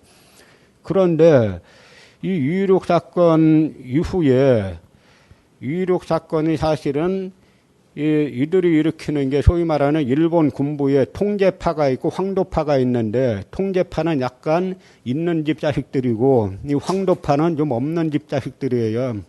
없는 집 자식들이 있는 집 자식들하고 싸워서 이기려면 어떻게 해야 되겠어요? 더 센 걸 내걸어야 되겠죠? 그러니까 이들은 툭하면 천황봉대라는 미명하에 천황봉대를 천황의 직접 통치를 그런 체제를 실현한다라는 미명하에 각종 쿠데타를 일으키는데, 쿠데타 항상 일으킬 때마다 하는 게 뭐냐면 정당 해체, 약화, 그 다음에 의회 약화, 그 다음에 언론 약화. 뭐하고 많이 닮아있죠? 여러분도 우리나라 보면은 툭하면 그 의회 국회에서 싸운다고 뭐라 그러잖아요. 싸운다고 뭐라 그러는 사람들이 비정상이에요. 국회는 서로 다른 당파, 생각이 다른 당파가 들어가 있는데 당연히 싸워야지. 국회의원들은 우리가 남이가 해가지고 서로 어울려가지고 놀아나면은 그 피해는 누가 봅니까? 국민들이 보게 돼 있잖아요. 그래서 이 국회에서 정쟁을 하는 거를 혐오하는 분위기를 누가 만드느냐. 국회에서 정쟁하는 걸 혐오하는 분위기를 만듦으로써 이득을 누가 취하느냐. 이걸 봐야 됩니다. 항상 그 만드는 사람들이 있어요. 제가 항상 늘상 말씀드리는 게 현상에 이 분개하지 말고 본질을 보라고 말씀드리죠. 이 현상을 만드는 그 본질들은. 그런데요, 이들이 1930년대 초반부터 하여간 쿠데타 이따게 일어나려고 하다가 심지어는 쿠데타 일어나기 2, 3일 전에 그 핵심을 체포했는데 어디서 잡히냐면 요정에서 귀향들 끼고 술 먹다가 잡혀요. 말로는 구국 어쩌고 저쩌고 해놓고 행태는 딱 이제 그 행태랍니다. 그러다가 이들이 일으키는 게 1931년 9월 18일에 만주사변인데요. 일본이 도발하는 공식이 있어요. 일본 도발하는 공식이 뭐냐면 항상 자작극을 벌여놓고 그걸 빌미로 들어가는 겁니다. 그 유명한 사건들이 여러 개가 있는데 이 자작극 사건 중에 하나가 1920년대 훈춘 사건이라는 게 있죠. 이건 뭐냐면 독립군 우리나라 이쪽 만주 지역에 모여 있는 이 무장 독립부대를 싹쓸이 해야 되는데 들어갈 정규군이 들어갈 대규모 파병할 명분이 없지 않습니까? 그러니까 독립군 체포한다고 소규모 몇십 명 단위, 한 1, 200명 단위는 들어갈 수 있는데 10,000명 이상 들어가려면 이게 어쨌든 전쟁이 되니까. 그러니까 어떻게 하냐면 장강호라는 마적 두목에게 돈을 주고 야 우리 영사관 좀 습격해줘 하는 겁니다. 대신에 우리 일본인은 죽이지 마 이러는 거죠. 그래서 훈춘 사건을 조작해서 이 마적 장강호가 400명을 동원해서 훈춘 공사관을 영사관을 공격합니다. 짜고 하는 거죠. 그걸 빌미로 일본군이 대거 들어왔어요. 들어왔다가 청산리 전투에서 이 홍범도와 김자진 연합부대에게 묵사발 나는 겁니다. 묵사발 나니까 그 다음에 그 피해를 갖다가 이 안가품을 민간인에게 하는 게 경신참변이에요. 일본군 쌈 잘한다는 거 다 헛소리입니다. 일본군은 민간인 상대로는 잘해요. 군인 상대는 별로 이긴 적이 없어요. 이때 이렇게 하고 그 다음에 1931년 만주사변 때는 진해가 철로를 끊어놓고 그 다음에 중국군이 끊었다 그래가지고 들어갑니다. 또 37년 상해사변 때도 마찬가지로 진해 1년 종종 소속의 승려들이 있어요. 그 승려들을 습격해달라 그래놓고 나서 습격당하니까 들어가는 거예요. 공식입니다. 중일전쟁 일어날 때 노구교 사건은 총 쏴달라고 해놓고 나서 총 쏘니까 들어가는 거예요. 그러니까 노구교 사건 때는 일본 내에도 일본 수상이 일본 군부에게 니네가 또 해놓고 그러는 거 아니냐라고 말할 정도로 일종의 공식이에요. 그런데 1931년에 만주사변이라는 거는 일본의 이 전쟁기계들이 이 당시에는 최고위급이 대령 중령급이 됐을 텐데 그 중에 이시하라 간지라는 유명한 인물이 있어요. 일본인들 자기들끼리 육군에는 누가 있다 어쩌고저쩌고 하는데 그때 이제 육군에는 이시하라가 있다라고 할 정도로 일본에서 대단히 이제 똑똑했다라는 인물인데 이 이시하라라는 인물은 일본의 이 법화종 산하에 일련종이란 게 있는데 일련종이 좀 국내에 많이 들어와 있어요. 남녀 호롱개교 하는 데 있죠. 이 일련종 산하의 국주회란 곳에 소속돼 있었는데 이 일련종의 이 사상이라는 게 나중에 최종 종말론이에요. 그래서 이시하라 간지가 거기 들어가고 나서 자기 나름의 이 일련종을 받아들여 가지고 세계 최종 전쟁론을 만듭니다. 혼자 구상한 게 아니라 책자로 만들어서 일본 군부의 필독서예요. 이게 뭐냐면 현재 세계를 보니까 4개로 나눠져 있다. 하나는 이 소련 중심의 러시아 중심의 요 세력들, 하나는 유럽 세력들, 하나는 미국 중심의 세력, 하나는 일본 중심의 아시아. 근데 이게 중간에 서로 경쟁을 해가지고 나중에 최후로는 누가 남냐면 일본과 미국 두 세력이 남는데 이 둘이 아마겟돈 대전쟁을 벌여가지고 이기는 쪽이 세계를 영구히 차지한다. 이게 세계 최종 전쟁론이에요. 미친놈이죠? 근데 이 미친놈의 구도가 그대로 실현된 거예요. 그래서 이 세계 최종 전쟁론의 1단계로 이시하라 간지가 만주를 들어가는 겁니다. 그런데 만주 들어갈 때 당시 수상이 신문 보고 알아요. 중령인데 계급이. 중령 계급이 남의 나라 그냥 들어간 거예요. 침략한 거예요. 신문 보고 합니다. 그런데 이 당시가 일본 군부의 침략 행위를 볼 때는 반드시 우리가 뭘 봐야 되냐면 경제를 봐야 돼요. 1929년 대공황이 있죠. 1930년에 일본 경제가 묵사발라요. 그래서 실업자가 300만이 됩니다. 그러니까 항상 이 경제난 해소 수단으로 일본이 확전을 하는 거예요.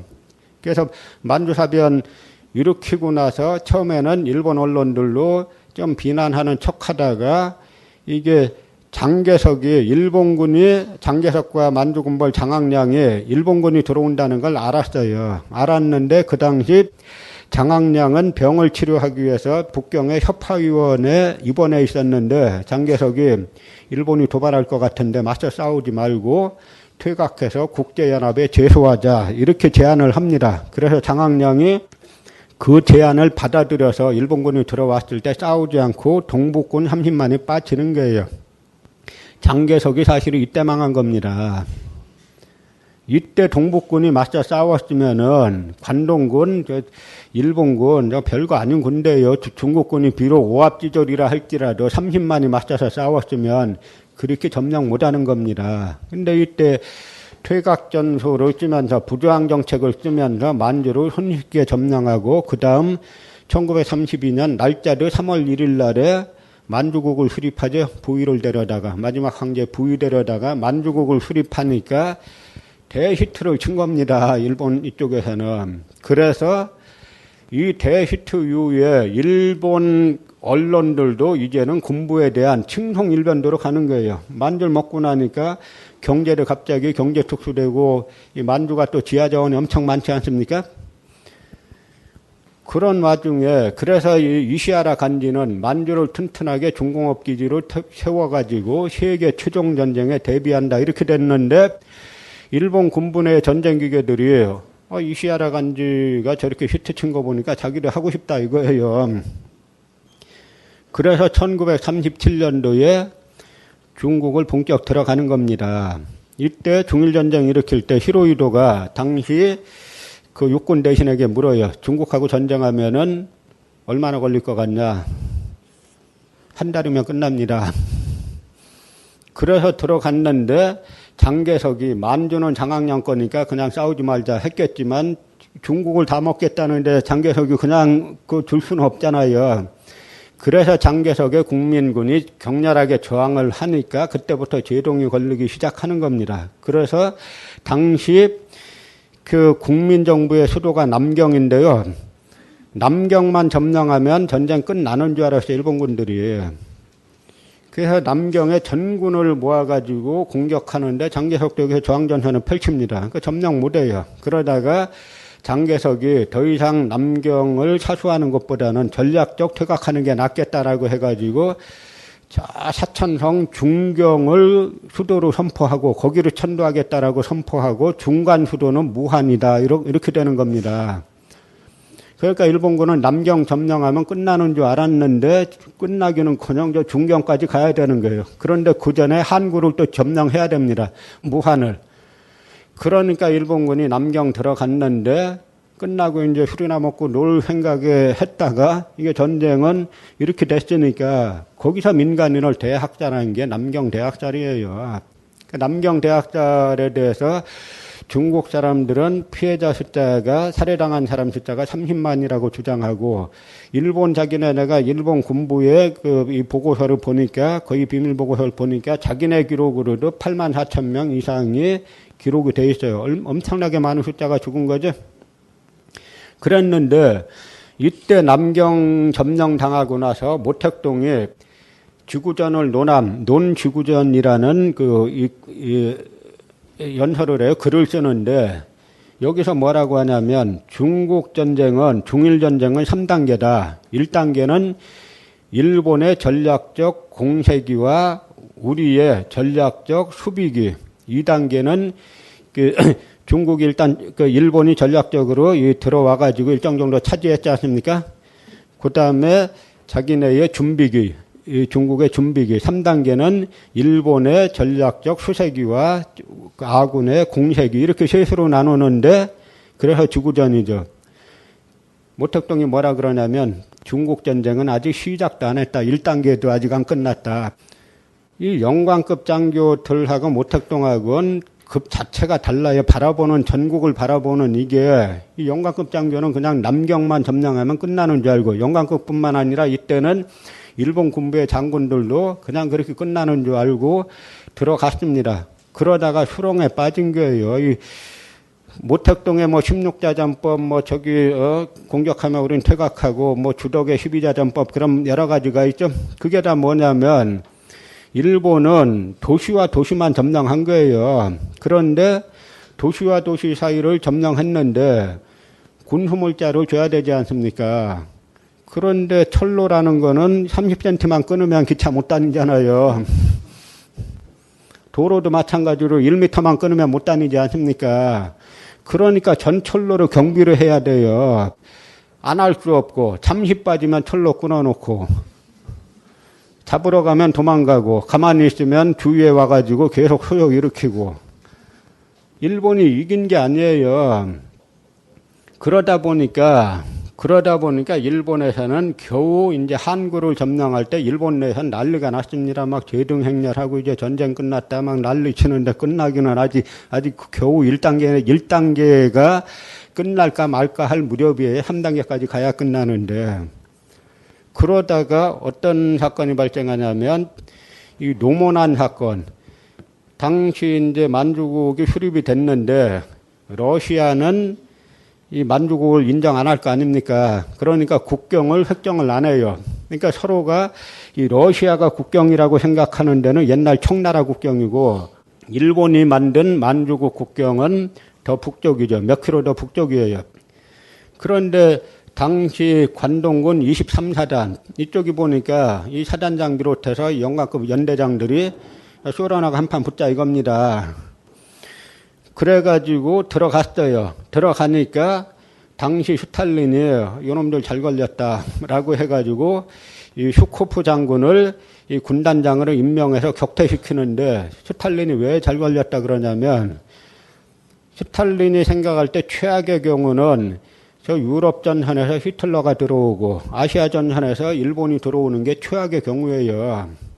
그런데 히틀러가 들어오기 전에 일본이 먼저 들어왔죠. 그러니까 잘 걸렸다 해가지고 슈코프 장군을 보내서 이 싸우게 하니까 나중에 어떻게 됐냐면 일본 23사단이 해체가 됐어요. 전멸했습니다. 일본군 다 자가 선전이에요. 언론에서 맨날 선전한 자가 선전입니다. 일본군이 이긴 게 거의 없어요.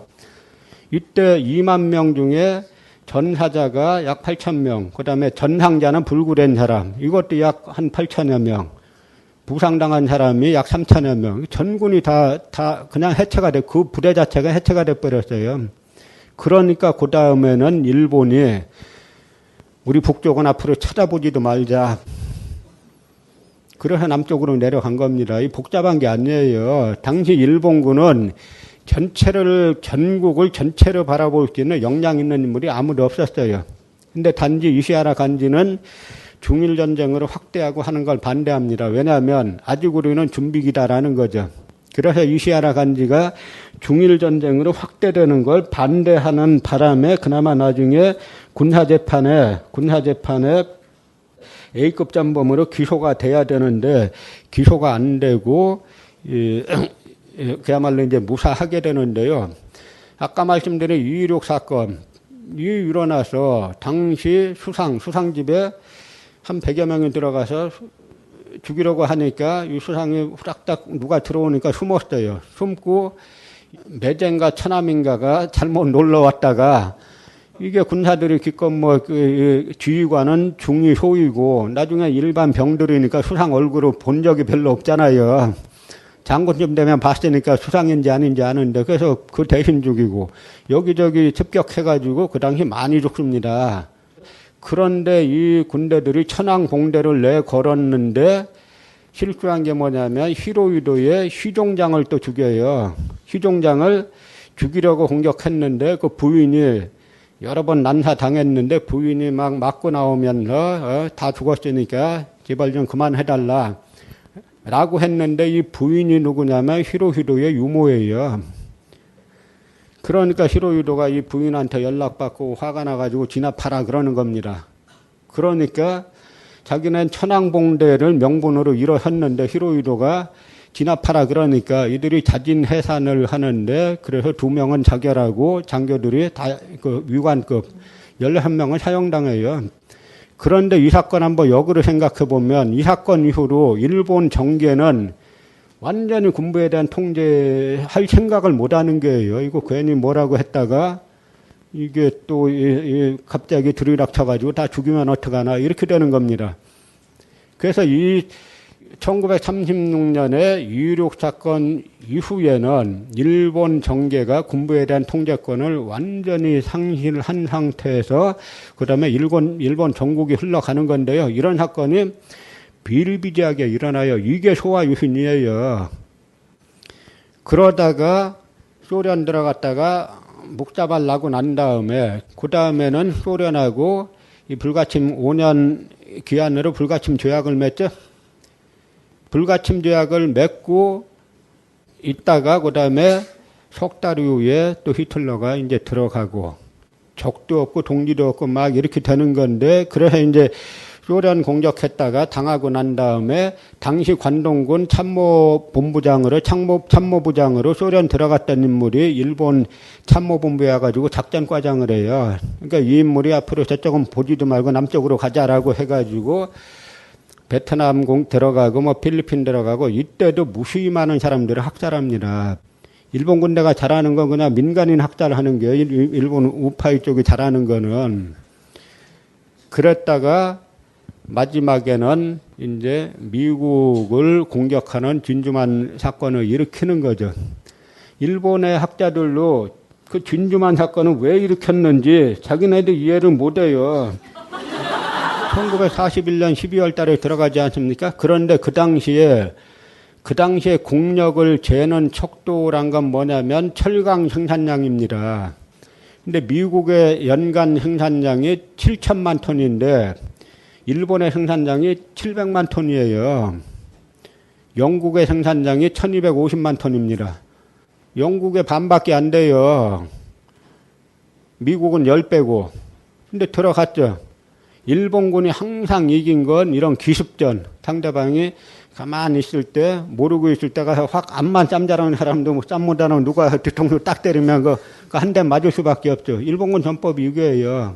진주만 습격하고 난 다음에 루스벨트가 격렬하게 비난하는 게 뭐냐면 그 선전포고도 안 한 거 아닙니까? 너희들이 이 진주만을 습격할 때는 여러 날 동안 준비한 거 아니냐. 태평양을 건너오는 동안에 그동안에도 협상을 계속합니다. 미국하고. 미국에서 요구하는 건 뭐냐면 미국에서 요구하는 거는 이 원상 회복시켜라. 중국도 원상 회복시키고 이 베트남, 이 전부 다 동남아 이것도 다 원상 회복시켜라.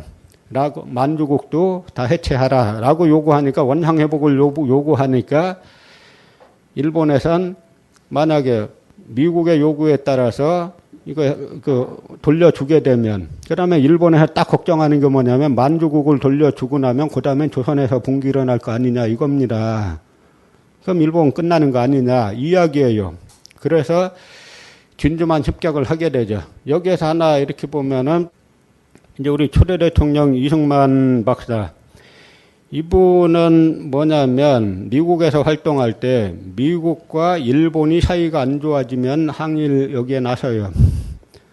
사이 좋을 땐 별로 안 나서요. 근데 이 당시에 진주만 습격해서 이겼죠. 그리고 몇 달 있다가 미드웨이 해전 벌어지지 않습니까? 미드웨이 해전에서 이건 서로 공개된 이 전투죠. 여기에서 일본은 해군력이 그냥 사라져요. 미국은 항공모함 한 척이 침몰했는데 일본은 네 척이 침몰해요. 그 일본의 해군 자체가 미드웨이 해전에서 끝났어요. 사실은 이때 전쟁 일본에서 정상적인 전국을 볼 줄 아는 사람이 있으면은 이때 전쟁 끝내야 되는 겁니다. 이길 수 없는 게 이미. 근데 그냥 끝까지 끌고 가는 거죠. 그래서 나중에는 뭐 1억 옥죄한다, 뭐 한다, 이렇게 가는데, 일본의 군부라는 것이, 일본 파시스트라는 것이 미국을 들어간다라고 하니까 이 히로히도가 같은 인물이 그 당시에 참모총장이었는데 아까 그 중국 들어갈 때 얼마면 끝나냐, 한 달이면 끝납니다. 하는 인물한테 또 미국 들어간다 그러니까 얼마면 끝나냐, 3개월이면 끝납니다. 라고 하니까 네가 중국 들어갈 때 한 달이면 끝난다 그랬는데 지금 4년 지났는데도 아직 중국도 못 끝냈지 않느냐. 미국은 그런데 어떻게 3개월에 끝나냐라고 하니까 중국은 워낙 넓어서 그렇습니다. 하니까 히로히도가 태평양은 더 넓지 않느냐. 이게 히로히도가 나중에 자기 변명으로 소화천왕 독백록이란 글을 쓰는 거예요. 자기 면죄부 얻기 위해서 자기는 반대했다라고 쇼하기 위해서 쓰는 글들에 나와 있는 이야기입니다. 그러나 어쨌든 태평양 전쟁 들어가서 미드웨이 해전에서 대참패를 당했는데 일본 언론은 미드웨이 승전, 대승 해가지고 막 언론 보도를 했어요. 일본 국민들은 매번 이기는 줄 알았어요. 나중에 미당인지 뭐 말당인지 하는 분이 왜 친일시를 쏘셨습니까 하니까 뭐라 그랬어요. 일본이 그렇게 쉽게 망할 줄 알았나. 다 일본 신문만 봤으니까 일본 신문은 항상 이기는 걸로 나왔어요. 그러다가 나중에는 미국에서 이제 히틀러가 패망하고 난 다음에 스탈린을 전쟁에 끌어들이려고 하죠. 국동전선에. 왜냐하면 어쨌든 일본이 끝까지 발악하니까 막 몇몇 섬들에서는 전원이 다 옥사하지 않습니까? 옥사하지 않습니까? 그러니까 미군도 피해가 커요.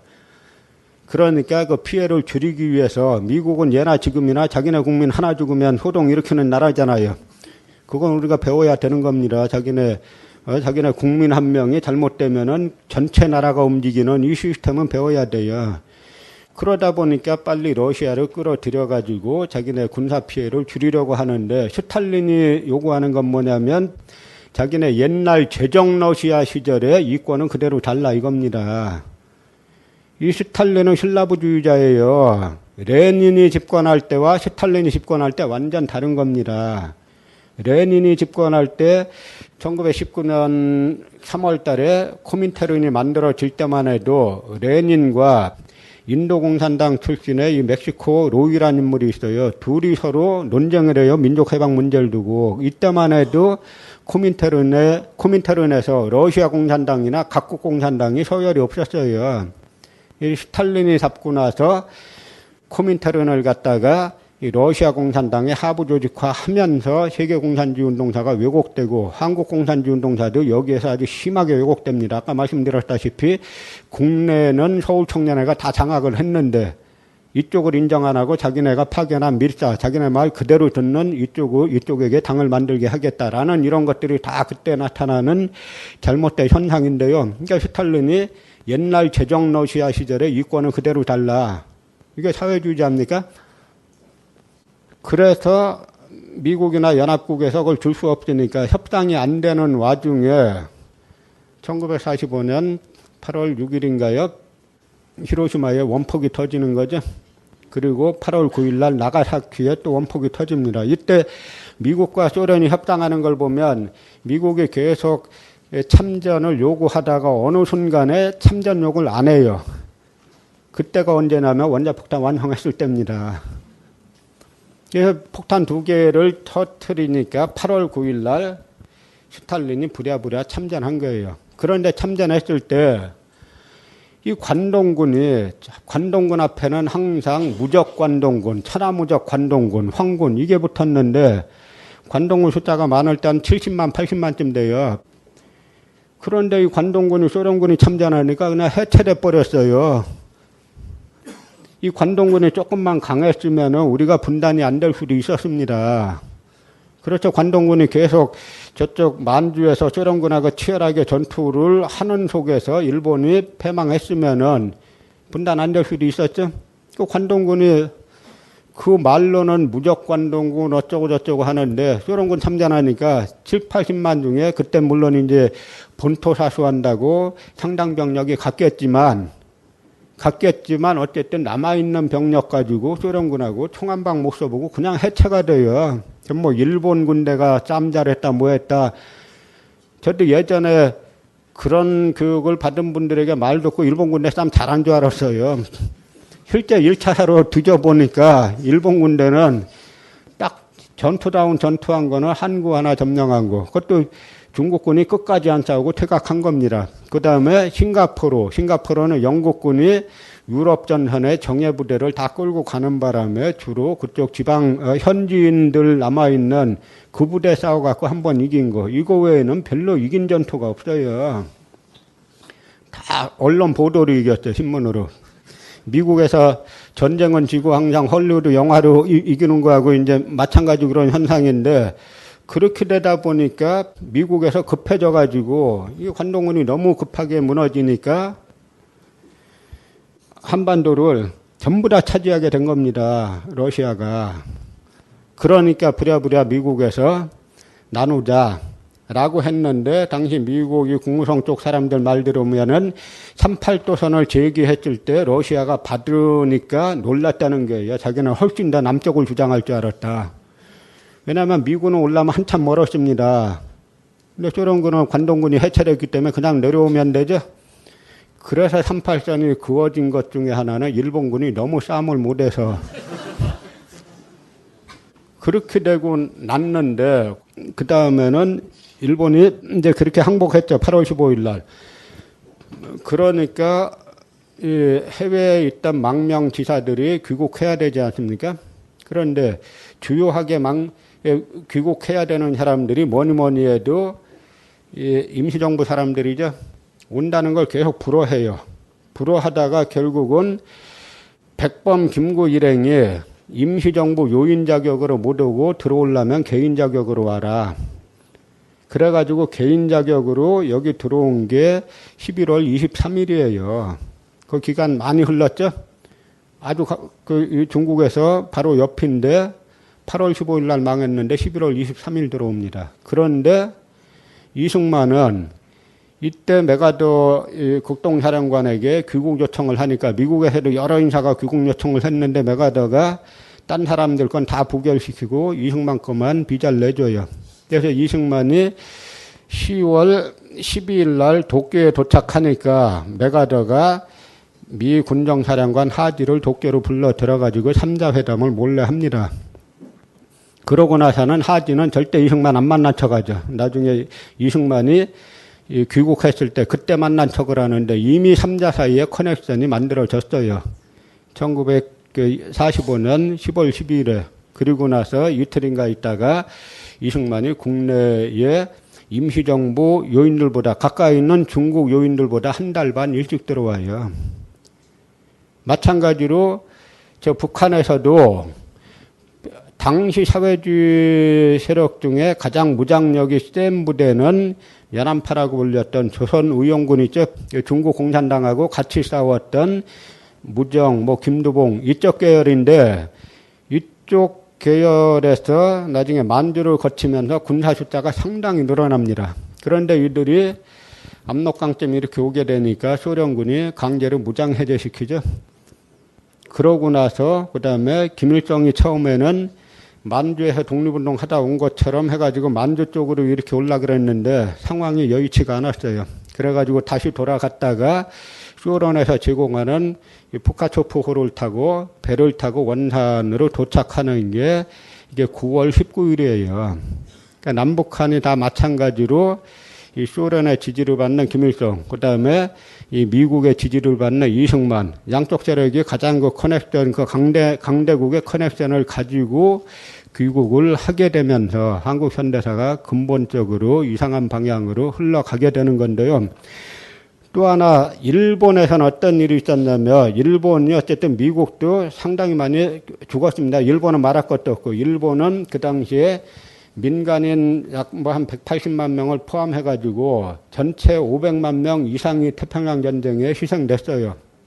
그러니까 일본인들에게 니네 그렇게 많은 사람들이 희생당하고 단 한 평의 땅이라도 넓혔냐. 니네 군사가 죽을 때는 다 박수 쳤다 사람들이. 그렇게 하는데 미군도 일본이 끝까지 저항하면서 상당한 숫자가 죽었기 때문에 처음에 당초 미국은 국동정책이 중국에서 중국 국공내전에서 장개석이 승리하는 걸 전제로 해가지고 중국을 소련 공산주의를 막는 중국을 보루로 삼고 일본의 철저한 전후 청산을 목표로 삼았어요. 처음에는 한반도는 별로 안중에 없었어요. 사실은 중국 아니면 일본이었죠. 그런데 예상을 뒤엎고 모택동 이겼지 않습니까? 그렇게 되니까 미국에서 반공의 보루를 일본으로 삼은 겁니다. 그래서 그 이전에 이 A급 전범으로 기소했던 많은 인물들, 이들을 갖다가 대거 석방시켜 주는 거예요. 그 중에 한 명이 지금 이 아베의 그 외할아버지인 기시노부 슈케죠. 이 기시노부 슈케도 A급 전범으로 기소가 됩니다. 원래 정상적인 상황이면은 다 사형당했어야 될 인물인데 이 아베 신조 집안에는 A급 전범이 3명이나 있어요. 그 중에 한 명은 그 야스쿠니 신사에 거기 그 참배되어 있는 인물이에요. 그러니까 아베에게 뭐 과거사에 대한 뭐 반성을 요구하고 이건 그 자체가 말이 안 되는 이야기예요. 그렇게 되면서 일본이 원래는 그래서 미국에서는 공직 추방령을 내려가지고 다 이 전범들은 다 공직에서 추방시켰다가 그 명을 해제시키면서 다시 이 구구 세력들이 자민당으로 결집해가지고 지금 현재 일본의 구구파를 형성하는 겁니다. 근데 일본은 지금 아베가 하는 아베 개혁 저건 100% 실패하게 돼 있어요. 왜냐? 일본이 그 당시에 37년에 중국 들어가고 그 다음에 미국 쳐들어가고 할 때는 항상 일본의 공황기예요. 일본 경제가 안 좋을 때. 근데 지금은 아베 신조가 이 군사적 침략을 옵션으로 사용할 수 없지 않습니까? 그러면 헛거예요. 일본이 지금 어딜 들어갈 거예요? 한국을 침략할 거예요? 북한 침략할 거예요? 중국을 들어갈 겁니까? 대만 들어갈 겁니까? 안 되죠? 그러니까 자기들끼리 이렇게 이웃국가들하고 사이나 엄청 안 좋아졌다가 자기네 망하는데 제가 볼 때는 일본 국민들이 아베 이쪽 체제를 빨리 청산 안 하면 일본은 앞으로 몰락해가지고 영원히 가망이 없어요. 아까 말씀드렸다시피 일본 군부가 세상 물정 모르고 막 날뛰지 않았습니까? 전 지금 일본 마찬가지라고 봐요. 세상이 다 변했는데 자기네만 그런 구구파 정책을 펼치고 지금 뭐 보니까 일본만 그런 것 같진 않은데 그러니까 세상은 이미 변해서 한참 나왔는데 그 과거로 자꾸 돌아가려고 하지 않습니까? 그게 성공하겠어요? 그래서 이제는 우리가 이런 문제, 제가 아까 말씀드렸다시피 저 일본 군부가 상당히 강한 줄 알았어요. 그러면 1차 사료를 보니까 이건 실제 보니까 이긴 게 없어요. 그냥 민간인 학살이나 잘했죠.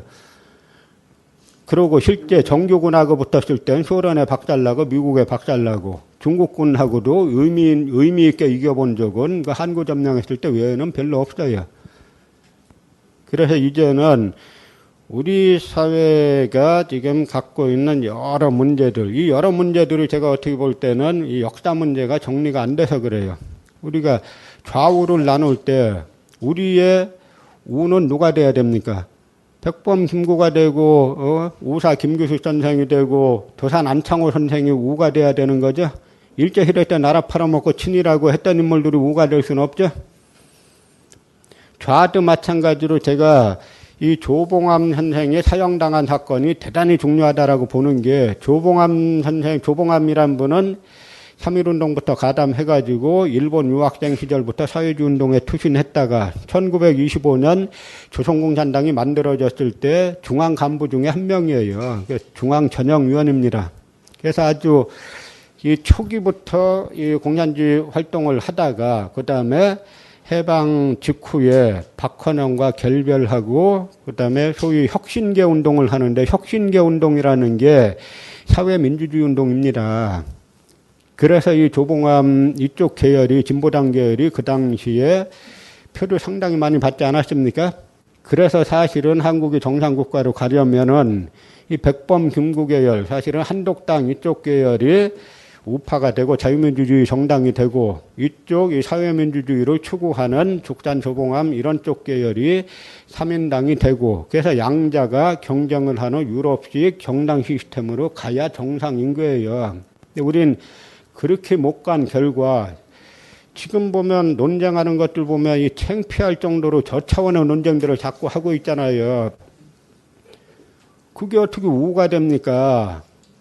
이 소위 말하는 식민지 근대화론자들, 이 사람들은 뭐냐면 식민지 근대화론이란 건 뭐냐면 일제 식민사학 중에 하나인 정체성론.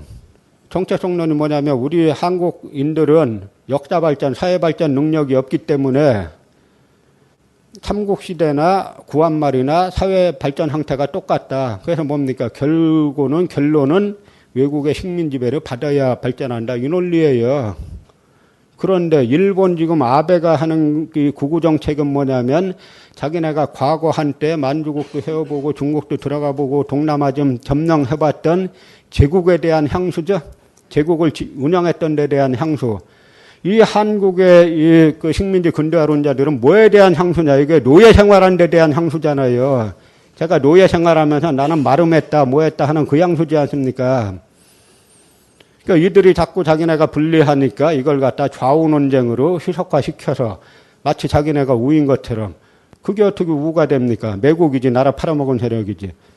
우리가 여러분들이 현상이 그렇게 나온다라고 해가지고 그걸 갖다 그대로 본질로 받아들이시면 안 되는 겁니다. 반드시 이거는 정리를 딱딱 해야 돼요. 그래서 정상적인 우는 이쪽이고 정상적인 좌는 이쪽이고 우리 사회가 이쪽으로 나가야 된다라는 목소리를 저나 여러분들이나 같이 꾸준히 낼 때 한국 사회가 바뀌리라고 생각합니다.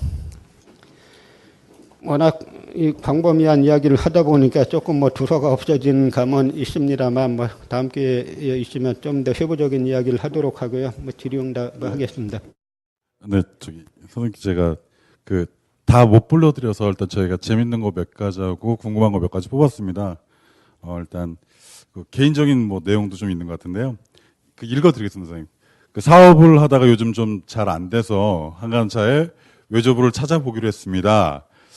동사무소에 뜰 수 있는 호적 56년부터 58년생 군속으로 끌려가 참가한 태평양 전쟁 관련 문서 2장 외에는 기록이 없었습니다. 혹시 사료가 부족할 때 선생님은 어떻게 찾으시는지 궁금합니다. 어떤 게요? 사료가 부족할 때.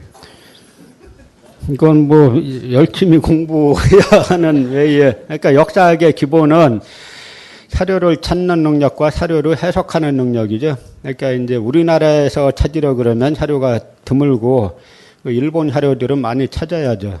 그래서 이제 공부를 하려면 결국 1차 사료를 많이 찾는 쪽이 하게 되는데 그 부분은 이제 쉽게 그러니까 역사학이라는 게 사람들이 일부 학자들이 장난을 치는 게 역사학이 상당히 1차 사료를 봐야 되니까 전문 지식 아닙니까? 결국은 공부를 하셔야 되는데 그런 교회들은 공부를 조금 더 깊게 하시고 싶은 분들은 저희 이제 다음 이쪽에 한가람 카페가 있어요. 거기에 가입하셔가지고 회원으로 활동하시면서 또 하나는 그 저희 한가람 역사문화연구소에서 하는 이 강좌들이 있습니다. 그 강좌에 주로 야간 강좌들이니까 그 강좌에 신청을 하셔가지고 이제 좀 공부를 좀 체계적으로 하시는 게 좋겠다라고 생각이 듭니다. 다음 질문 드리겠습니다. 잊혀진 근대 다시 읽는 해방전사 등장하는 인물 중 독자에게 충분히 알려지지 않아서 알리고 싶은 사람이 혹시 있으시다면 누구고 또 그와 관련해서 추천할 만한 도서가 또 있는지 궁금하다고 적어주셨는데요. 글쎄 아까 말씀드린 대로 이 김사국 같은 인물은 사실 우리 역사에서 대단히 중요하게 취급되어야 될 인물인데 거의 이름 자체가 안 알려졌죠. 그러니까 1920년대 초중반으로 치면 한국 사회운동을 다 주도하는 그런 인물인데, 예를 들어서 이분들 행동하는 패턴이 이럽니다. 고려공산동맹이라는 비밀당을 만들려고 해요. 그럼 여기에 일본 경찰들 시선이 쏠리죠. 그러니까 이걸 막기 위해서 청년당대회라는 오픈대회를 하나 터뜨려요. 그럼 일본 경찰들이 전부 다 거기에 시선 쏠리죠. 근데 그 청년당대회 한 번 할 때 참가단체들이 막 수백 개씩 됩니다. 그러니까 오히려 저는 그런 생각해요. 이분들이 지금 한국 사회에 와서 보면은, 아니, 이렇게 여건이 좋은데 이렇게 조직을 못하나, 이렇게 말하지 않을까 싶을 정도로, 그 당시 일본 고등계가 세계 최고 수준이라 그랬죠. 근데 그 고등계와 싸워가면서 이렇게 했음에도 불구하고 지금 거의 다 사장돼 있는데, 이제 그분들을 좀 복원해야 될 것 같고, 결국 복원하는 거는 우리가 잘못된 게 해방 이후에 제가 사학과 들어가니까 현대사 금지론이 있었어요. 현대사는 연구하면 안 된다. 그 이유는 현대사는 우리와 거리를 두기가 힘들다. 그래서 저는 그 말도 그럴듯해가지고, 어린이 학생이 뭐 알겠습니까? 그럴듯해가지고 전 세계 역사학과가 다 그런 줄 알았더니 전 세계 역사학과 중에 한국만 그래요. 왜냐하면 독립운동사 연구 못하게 하려고 한 겁니다. 그래서 많은 자료가 사라졌고, 그때만 해방 직후 하면은 독립운동, 사회주의운동, 아나키즘 운동 한 분들 다 살아계셨죠? 그때 이분들이 기록도 남기고 글도 쓰고 했어야 되는데, 그 당시 이분들은 원초적인 폭력에 시달렸어요. 그러니까 강욱의 의사를 체포한 김태석이 48년도 반민특위가 만들어졌을 때 뭐하고 있었냐면 용산경찰서장하고 있었어요. 그러니까 이런 인물들은 자기 살아남기 위해서는 원초적인 폭력을 하는 겁니다. 그러나 그럼에도 불구하고 그분들은 돌아가셨지만 남아있는 여러 사료들을 찾아가지고 재구성하고 되살리는 거는 이제 우리 후대 사람들의 몫이죠. 같이 저나 여러분이랑 같이 열심히 공부해야 됩니다.